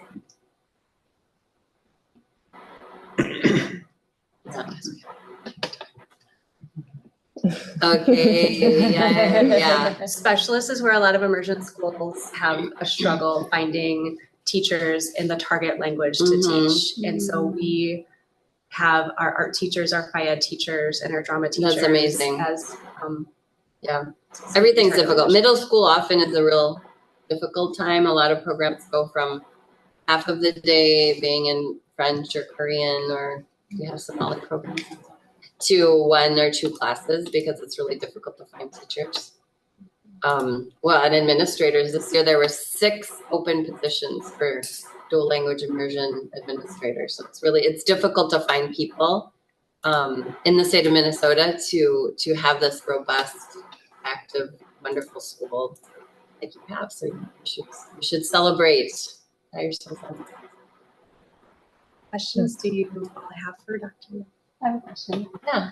You spoke about it closing the achievement gap. So I'm wondering if you have examples of data of how that actually works and how that has helped. Yeah. And if you have any advice on how we can increase our student BIPOC population here. Yeah. Because that's one of our goals. That's a great goal. And we call that inclusive dual language immersion. The biggest problem we have is there aren't enough programs in the state of Minnesota, and a lot of our programs are not inclusive. So the way that Minnesota started, a lot of states started with bilingual education and then added on these one-way immersion programs, but our state really started with one-way immersion. So we have 140 programs, about half of those are mainly white English home language students learning French or Mandarin.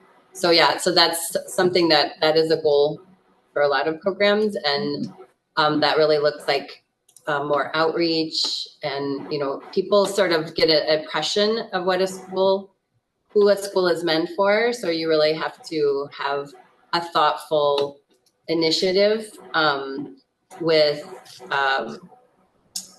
advocates, spokesperson, have a plan in order to diversify your program. And a lot of programs are working on that right now. Edina, St. Louis Park, Minnetonka too, a lot of programs have that same goal. So that's great. And then in terms of eliminating the achievement gap, these top 10 strategies really are one of the reasons that dual language immersion programs are so effective for all kids, because if you imagine teaching kindergarten, I think we can learn that from kindergarten, and you're teaching about seasons and your students don't understand what you're saying, what would you do? You would have a lot of, we call it TPR, a lot of movement, gestures, exaggeration, visuals, repetition, songs, chants, modeling. So all of those really great strategies we would love to see in every school. And every teacher could do that. You have to do it in a dual language immersion school. So because of all of those wonderful strategies that you will be working on even more in the coming years, because of that, students learn better. They just learn better in dual language immersion programs. And there aren't a ton of studies, but there are studies that if you speak Somali at home, for example, you will do better in English if you're in a Spanish immersion program than if you're in English only program. Because often in our, sorry. I was gonna say, I've heard it explained to me as it levels the playing field, Mm-hmm. where everybody is, if you're sitting in a classroom and you're taking in history in Dr. Chavish's class in German, all of those are new words maybe for everybody. Mhm. And so you have to do the same amount of work to get all of the kids up to speed. Where if you're doing it in English, maybe the academic knowledge of the more privileged kids, they already have that. And so you're just going to zoom past it. You're not going to spend time doing the work on the back end. And so it's just it's a bit of an equalizer. Mm-hmm. Yeah, exactly. And in terms of, you said framework, we are missing the basement, right? Yeah. Using your analogy, where we at right now with that planning to have that basement built and or implemented? So we are going to start in August with our very first professional development day, building the basement, brick by brick. So it's going to be rolled out over the next. It's going to be rolled out. We're going to start actually with a inventory, so that every teacher can sit down and think about what they already know and what they do in their practice and what they're wanting to do. Then we'll kind of take a page of our own book and do some differentiation. These people over here, these people over here. And yeah, there are 10 strategies. I think we'll talk whether it's a good idea to do all 10 in a year or just a month. I had a feeling you were going to say that. Yeah. Although Katrin's done all 10, so she can. Yeah. So if I hear you correctly, then really be focusing on the immersion piece going forward and living the immersion piece. On the instruction, focusing on the instruction. For sure. Well, and a big piece along with that before is creating the framework, and you've already done that, right? So Yep, we have, yep. That means taking a document and making a commitment to, we are going to have math and German in 4th grade. That's what we do here. That way, when I'm long gone, math will still be in German grade because that's what's best practice. Mhm. That's what we decided. And then also capturing the curriculum, capturing the standards, capturing the milestones, capturing where does capstone go? That's part of our concept, right? That's what we do here at our school. We offer this, and we offer it to everyone. Yeah, making a commitment. Yep. And you said putting it in writing so it's systemic. It doesn't live with one person, and when you have turnover, those program pieces don't change with time, but having it really be guaranteed and viable, as you probably heard that, a commitment to your stakeholders, to your community, to your students, to your parents, that this is what we are promising. Any more questions? You said we have 140 programs in the state. Just curious, how do we compare to other states? It seems That's like a a good lot. question. We're only 6 million people, Yeah. right? Right. It's a lot, partly because of Dr. Teddick and other leaders. It's a lot compared to like Wisconsin or the South Dakota, North Dakota, Iowa, where we have a lot of programs. If you compare it to Illinois with Chicago, that area, there's a lot of programs because there's just a lot more bilingual people. A lot of those are maybe two-way bilingual programs. Yeah. So, but yeah, we are a very, ironically, we're the state that is #1 continually in the United States for welcoming refugees and immigrants. So we do, but we're very monolingual, but yet we love bilingualism. And so it's an interesting state, but yeah, it is a large number. We have 2 new Somali dual language immersion programs in St. Cloud. We have 3 Hmong immersion programs, and I think we're there.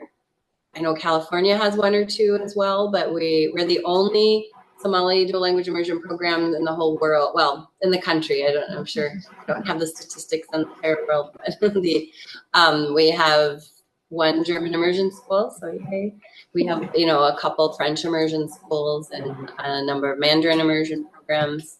And then about half of the programs are Spanish. We also have Ojibwe and Dakota. Your comment on achievement gap is interesting, especially explaining the why.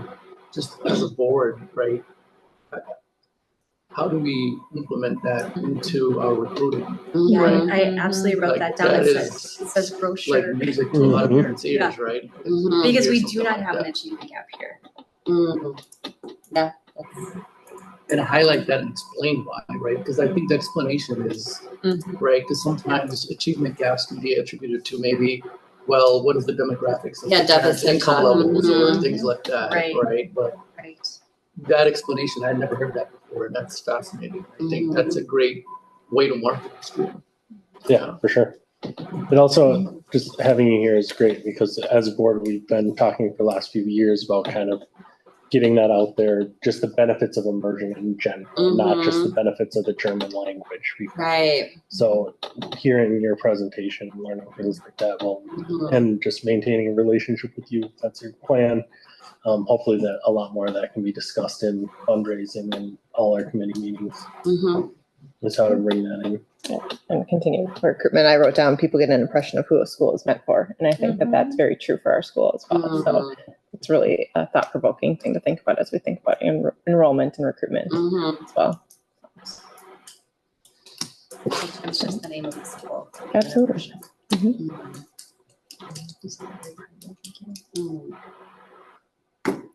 I do have one more question. I mean, that's an amazing plan. Sounds super exciting. Maybe it's also too specific to ask yet, but in general, when the time comes in August and we all sit down with the teachers and talk about this immersion foundation that we would like to have, do we look at the grade specific too? Like what is in need in 6th grade? What is need in 5th grade? And we have like committees for each grade. And then we talk over what are the needs, where are the gaps? Or is it just like first step is a general? That can be work that's done in Concept. PLCs. And so the plan that we're coming up with is going to be multi-tiered. And so there will be a systemic, larger scale structure. And then the PLCs is the smaller structure that stands for professional learning committee. Yeah. Small groups of teachers that will look at data and then make decisions based from data. And so that could be work that's done in PLCs. The biggest data that we have are the screeners and the eFile out SPY and the DSD. And so those are all pointing in the direction of we need work on speaking, which is what you're saying. So oracy is something that I think we need to focus more on, and no matter what grade we're looking at. So that'll probably be more of the middle tier. Here are the big pictures, here are the big pieces of the puzzle. Here's what we all need to work on together, and then split up into grade level groups. Great question. Wonderful. Thank you for being here. Yeah, thank you. I'm gonna thank you. Yeah, Start out. Gotta get ready for class tomorrow. Captain will be bright and early. So thank you, everyone. Thanks for the key. Thank you. Thank you. Congratulations, everybody. We'll be in touch. All right. See you soon.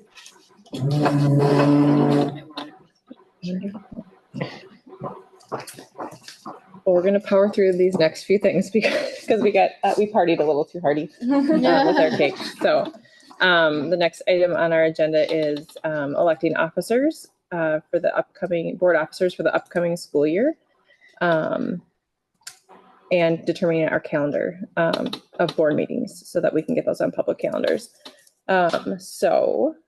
First action is to determine board officers. Can I have a motion? Yes, I move that the board elects Kristen Wright as chair, Richard Hyde as treasurer, Jens Lindner as vice chair, and Lindsay Smaka as secretary. Can I get a second? Second. Discussion. All right. Hearing none. All in favor, say aye. Aye. All opposed, say nay. Motion passes. All right. Thank you to everyone who's serving as an officer. The second part of that, this agenda item is approving our school board meeting dates for next year. Director Albers, would you mind pulling those up?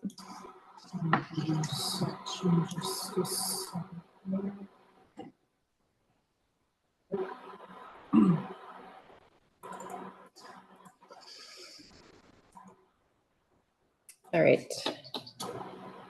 So this is the list of public regular board meeting dates. Mostly falling on the fourth Thursday of the month. We did run into a few national holidays this year, so a couple of our dates are the third Thursday of the month. So I would make a motion to approve the public board meeting dates as displayed on the screen. Is there a second? Oh, Thank you, Director Snaka. Discussion? Keep with our tradition of not having any board meetings in December, as well as July. Hearing no other discussion. why did January get pushed out to the 30th? January got pushed out to the 30th. I think it's actually the last Thursday. Oh, it's the last. Yeah. Can I make a point that March 21st is a Friday? So the 20th, Oh, okay. just making sure we want. Yep, the 20th. It should be the 20th. Oh, do I need to amend my motion, Lori? Is the policy the last and not the fourth? Oh. All right. Good thing we have our resources back. Yeah. All right. So I will amend the motion to the corrected dates on the screen. All in favor of the dates displayed for our public board meetings, say aye. Aye. Aye. All opposed, say nay. Motion passes. All right. Really gotta limit the number of your tabs when you're running this meeting. Flip back and forth. Well done, Jean. All right. It's 9 o'clock. The next agenda item is approval of our board committees. Oh, and it does say chairs. I was thinking we could. Should we do? I think let's do committee chairs first, and then, or what did you say? Well, I did not have the chance to talk to Wandy because he's out of the country. So I would propose that we cover that at our August board meeting. Or we can elect the chairs that or appoint the chairs that we know currently and hold off on the others. If anyone has a preference. Maybe we do it now, just for the sake of not having to think about doing it in August. Sounds good. My first finance meeting is before our next board meeting, and we'll have to review the audit. So okay, sounds that'd good. be good to make it official. All right, so we are, as discussed previously, we've talked about moving the communications and outreach committees as well as the diversity, belonging committees to be chaired by staff members and administration with community partnership or community participation, as well as creating a new board committee, the Mission Fulfillment Committee. So I would make a motion to do as such, to move the communications and outreach as well as diversity and belonging to be staff-led committees, and establish a new committee, new board committee named the Mission Fulfillment Committee. Do I have a second? I'll second. Discussion. We have the mission statement for the committee. We would have to develop a charter later on. So we typically review our charters in August or September for those committee meetings once they've had a chance to meet. There's an old committee that used to exist that has a charter that can be used as a starting point for that one. I can try to dig it up, or I don't remember who sent it to me. If you want to see it ahead of time. No, just curious. It was formerly called School Culture and Mission and School Culture.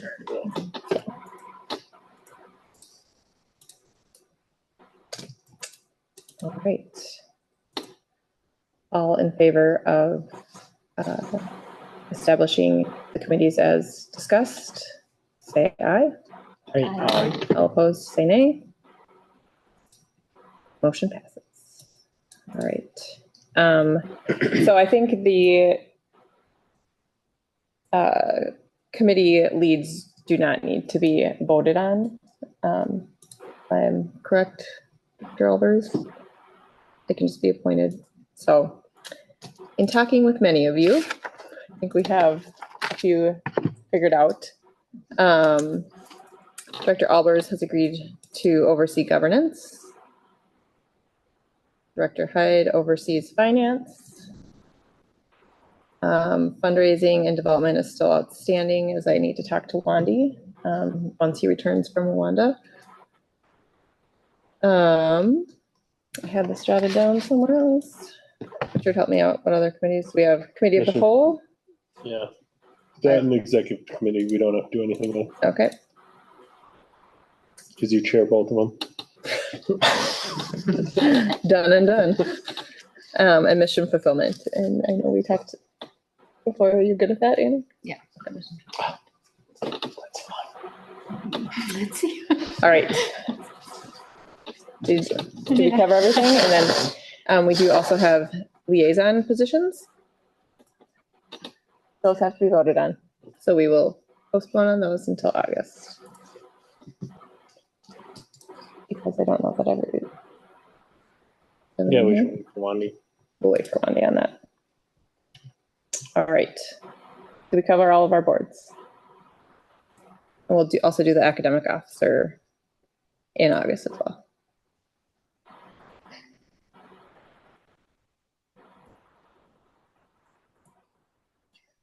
All right.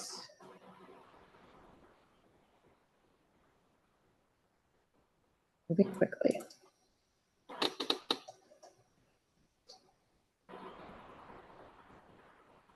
Here's my board agenda. The director's report. Director's report. Thanks, guys. Director's report. That's what it says here. Yeah. She's going to be so brief. So brief. And then you can read it at your leisure on your own. Give me up. Yep.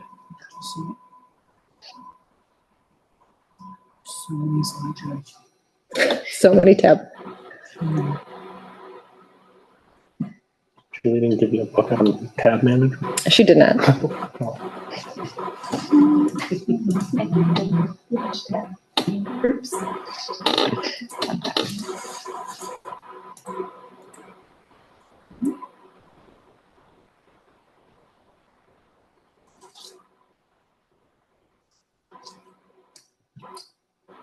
Okay, so let's see what we can. So if you want to take a look at these are just things that we accomplished all year long. We did these at a farewell meeting at the last day of school.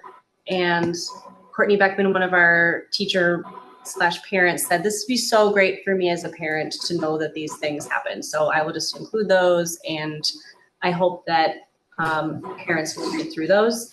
But if you keep going, wait, Director Albers, one more.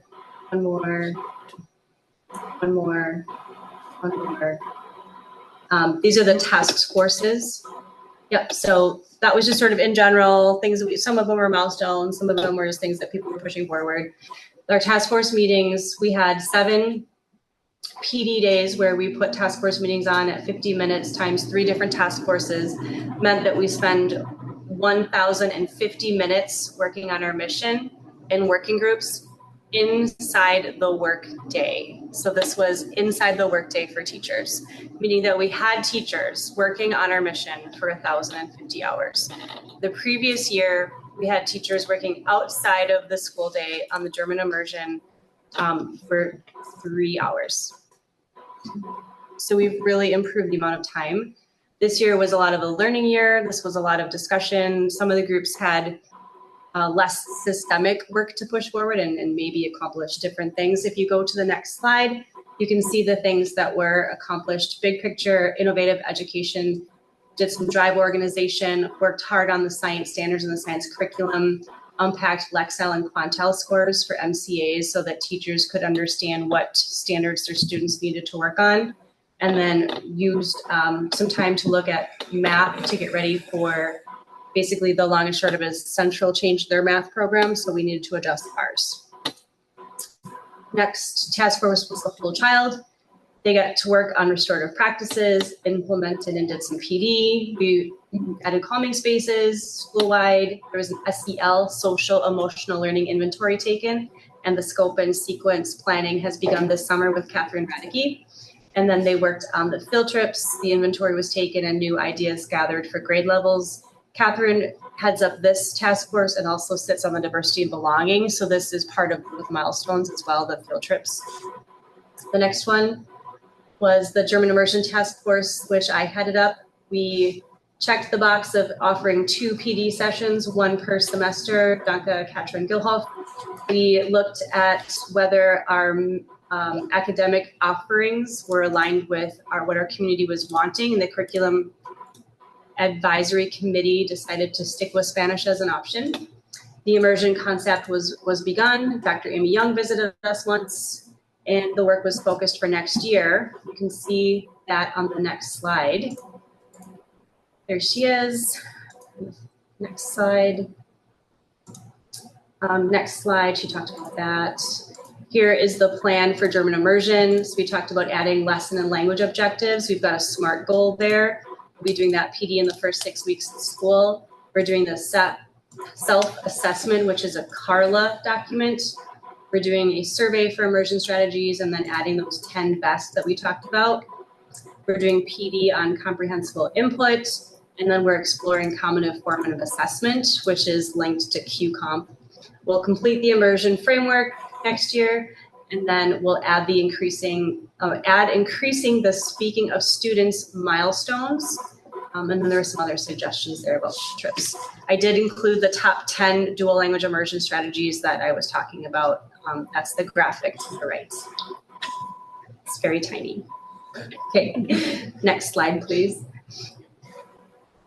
This is a PD summary of what we accomplished throughout the year. The green ones are the ones that are required on your license. When you renew your teaching license in the state of Minnesota, you have to have covered these.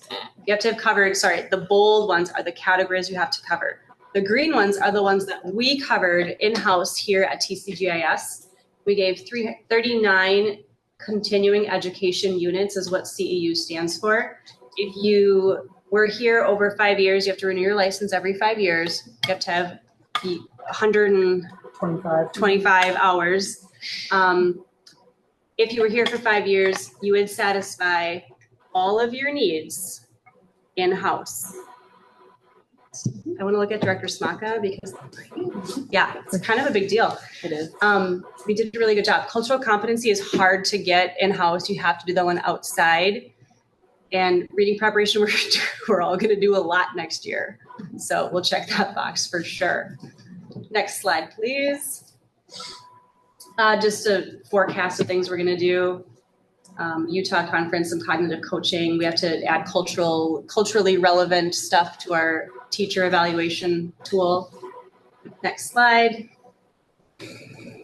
These are results from the student belonging survey that Frau Radicke did. The student belonging survey asked questions about how students were feeling in our school. So for the next slide, you can see these are the participants. Next slide.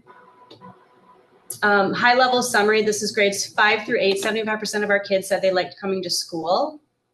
86% felt like they belonged. 84% said teachers cared about them. 76% had at least one adult to talk to. 82% felt their teachers respected them. And 64% saw themselves or identities represented in the texts and books we use. So we have our work cut out for us. We know where our areas are. We've kind of set a baseline with this survey. We've never done it before. We've done the bullying survey. We've got some great historical data now. We're going to add that to this. We'll do it every year. The next slide is really interesting. You can look at that later. You can see where the biggest holes are. If you go down to the bottom, it's the I see myself or identities represented in the walls of the school. I was really surprised by so that low number, the gray column, is students who identify as special education students. So not feeling necessarily represented. Our LGBTQ plus students have really high scores in their column, with one exception. So those are something to celebrate, but we have work to do with our non-white students. I see myself or identities represented in school in the texts and books we use, 48%. So one thing we're going to do is a retroactive curriculum review. We thought it was a great idea to just kind of do that as we were choosing new curriculum. It's not going to work. We've got to go back and we've got to look at what we're doing and then see where we need to swap some stuff out. Next slide. They've got some recommended milestones. They dug through the data, the DBEI committee dug through the data a little bit more. And the biggest thing that we're going to do is just use this data going forward, expanding our work.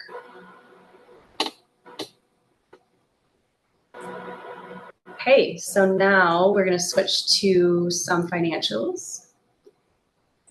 Our attendance for the year ended at 95.13, which was up from May.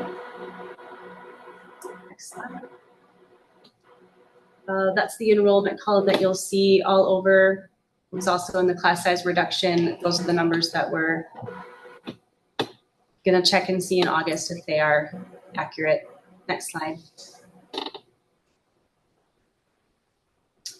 We have 84 days of cash on hand, expected by the end of the year to go down to 78. Our DSCR is at 103, which is 0.03 higher than it needs to be. We saw the projection for next year at 585. This is the good number. We ended the year with 575.39. All right. 0.39 extra. So it's a really great number. We were budgeted at 575. So you can see why that 575 working column is pretty important for doing that work, just in case we would need to.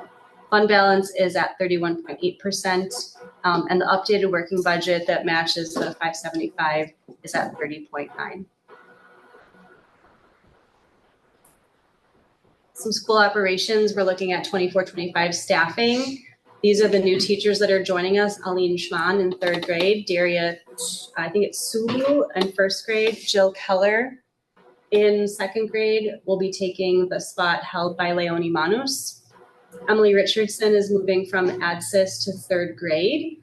Josh Groven is our EA turned special ed teacher. So this one, Amy Peter Schmidt's moving to special education. Nadine is moving from Germany. We haven't had a special education teacher native German in a while, and I believe next year we're going to have 2. Francie is signing her job offer, and so that's really exciting to have 2 native speaking German teachers. Daisy Gerardine Fudugaki is moving from Spanish to be our director of Kinder Club, which is a big role. So we're looking to hire for the Spanish position.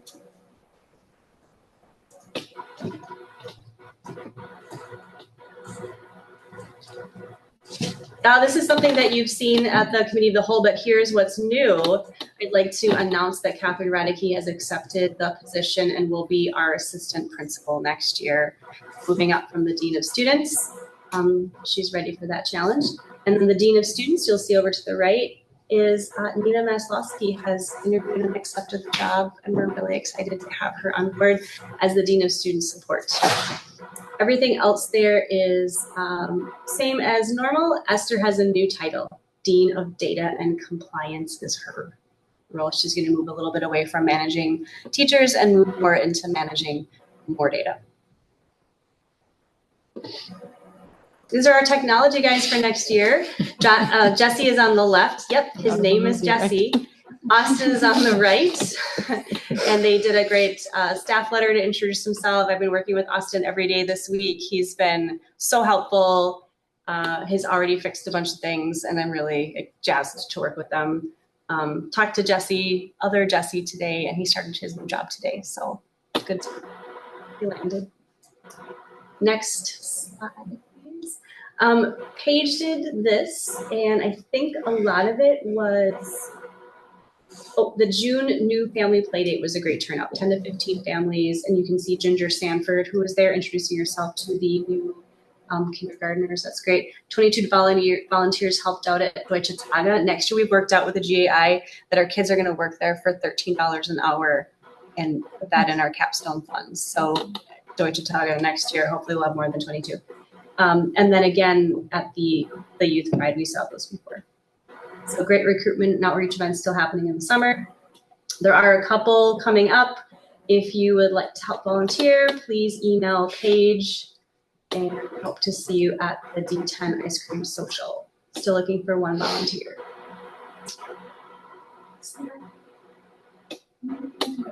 Oh, okay. Right. That was a lot of impressive. slides. Any questions for Elizabeth before we move on? Excellent, thank you. All right. Claudia Muther is up next. Thank you so much for your patience. She's been on all night. But she's joining us to give a presentation about QComp. So yeah, and I'll just share my screen because I don't believe the version you have is the most up-to-date one. While Claudia is finding her slides, she was new to this role. Ginger Sanford stepped into a different role and let the QComp part go so that she could focus on her new role. And Claudia was did a great job in her first year. So thanks, Claudia. Thanks. I'm actually not able to share my screen for Did I stall enough for you to find it, hon? Well, no, I do have it. I had it ready the whole time, but no, Great. I can't share my screen. It tells me You my can't share your settings. screen? Nope. Emily, do you What? got me? It's too many tabs. Yeah. okay. Try now. Hold on. Nope, still not. Okay, Emily, I'll just share it with you. Yeah. I'm not Sorry sharing about your that, but I'll be quick. No worries. Sorry about that on my end. It says that you can share and no, I don't know why. Nope, not working. Anyway, so yeah, hi everyone. I'm Claudia. I teach middle school German, and as Elizabeth said, this was my first year as the QComp coordinator too. Oh no. And here it is. Yay. So QComp stands for Quality Compensation. It's a optional program from the MDE, so it's state funded, and I believe we're participating in it since 2015. So I'll give you an overview today of what we did this year and what my findings are and my proposed changes for the coming year. So QComp is not just for teachers, but it's also for the social workers and for school psychologists. And so far it consisted of 5 parts, 5 components. Sorry. Black screen again. My God, something's going on here. Yeah, I can see it again. Sorry. So this is our internal staff website. So this is where you can find all the information about QComp, and we'll update this every year as the QComp plan changes. Next slide, Emily. Okay, so those were the 5 components so far, and I'll just quickly go through them and always tell you if we reached the goal or what the outcome was. So next slide, please. So this was our site-based goal for the whole school. And if we had met it, everyone would have gotten $100. And our goal was to increase reading proficiency by 1.5%, but unfortunately we did not meet it. We actually decreased by 0.5%. So we did not meet our site goal. Next slide, Emily. Oh, yeah, not met. Yeah. So the second component are the PLCs, and PLCs are our professional learning communities. We meet at every PD day for 90 minutes, and you get $600 for participating if you have at least 80% attendance. And then if you reach your goal, you get 100. And 7 out of 9 of our PLCs met their goals this year. And on the next slide, you can see some of the goals. yeah, you could just read through them yourself if you would like to. So the PLCs come up with them. They have to set a SMART goal, and then in the end, there will be a post-assessment to evaluate if they have reached their goals or not.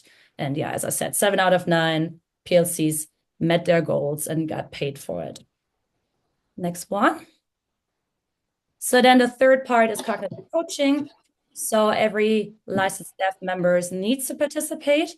So far, we did 2 observation rounds, and we got $500 for it. And we had 1 by administration. And this year we had 12 coaches. You can see their names down there. And we will probably make some changes to cognitive coaching next school year, which I will talk about in a moment.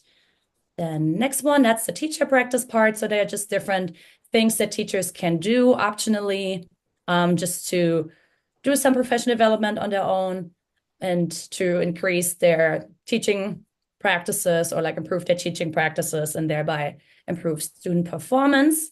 And we could reach a maximum of $800 with this component. And then the last one is the career ladder positions. So they're just different QCOM positions. The QCOM coordinator, then Ginger, since she had been doing that for many years, she was my coach basically. We had 12 coaches. We have Esther Noyes, our data coach, and Nina Maslovsky was our PLC coordinator so far. So all of these people have received stipends for their extra position. Okay. So one part of the teacher practice part was book clubs. Here you can see the books that were read by our staff this year. 26 staff members participated in the book club. Some of them even participated in 2. Next slide, please. Okay, so now the findings of this year's QCOM program. So the teacher practice part, teachers could have made $40,800 as a total with this part, but we only ended up paying teachers for $17,240 since that's the optional part. So many teachers didn't choose to participate or didn't have the time to do all these things. So only 6 out of 51 got the maximum payout of $800, and 13 teachers didn't do any of the optional teacher practice parts, so missed out on that money. And I looked at all the budgets from the previous years and how much teachers got paid for it, and it looked very similar. Actually, it looked even a little lower in most years. So next slide, please.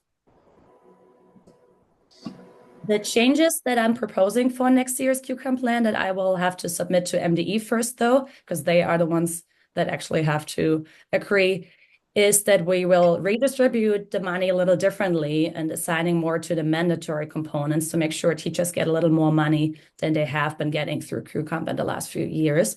PLCs is something that everyone needs to participate in. So is the evaluation, the TDE, it's a teacher development and evaluation part of that.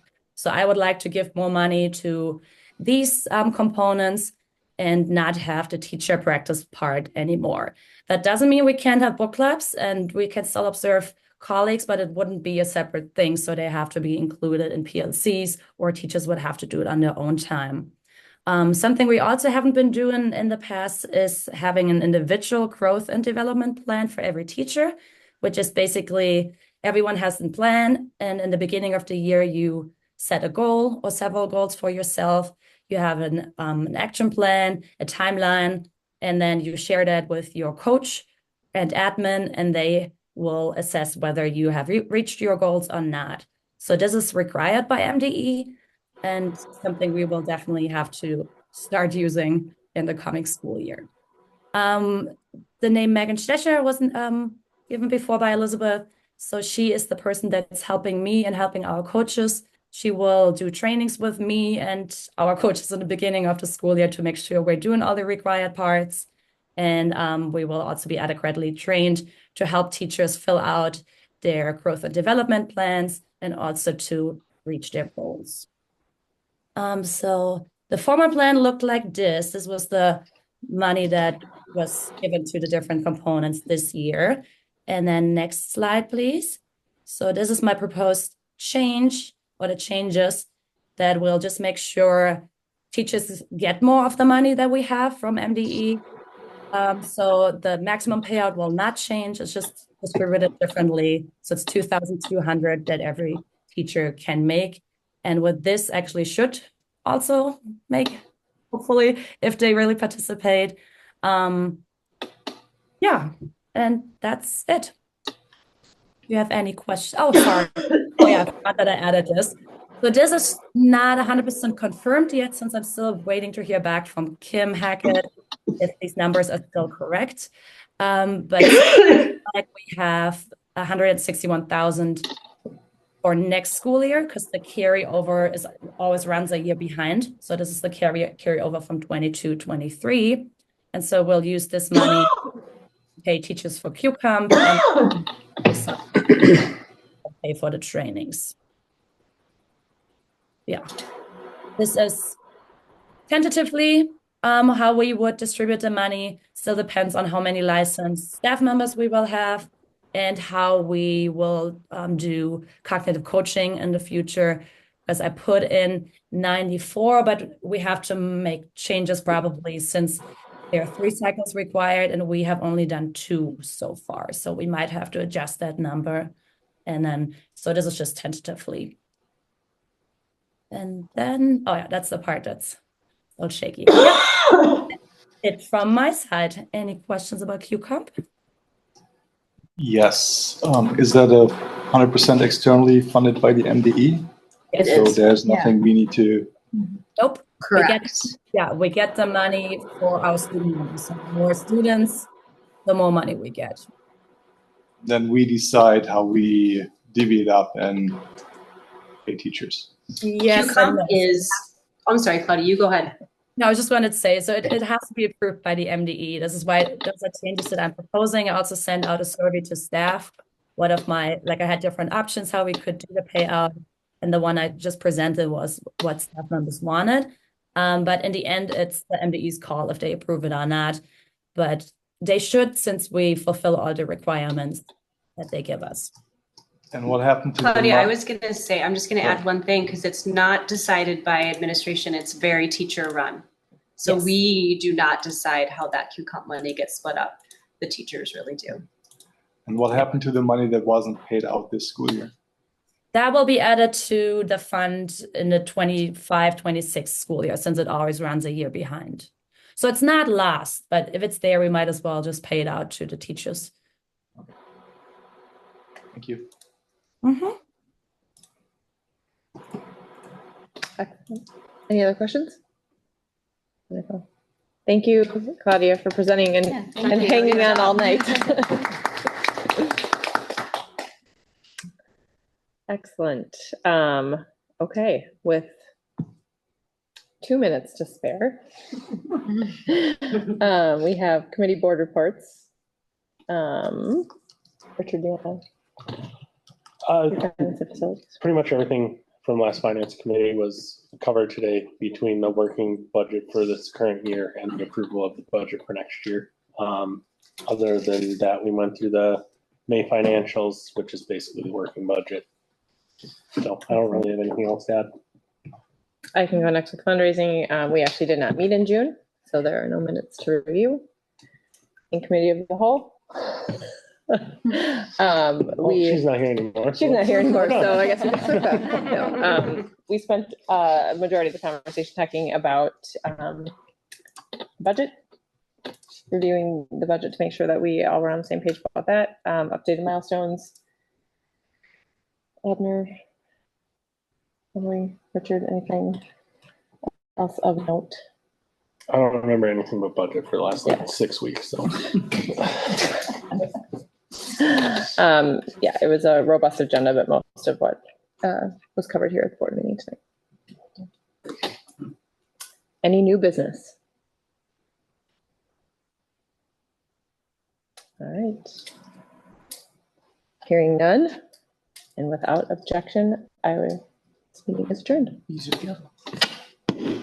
Oh, minute early. He's ready. We should make sure that the recording is off before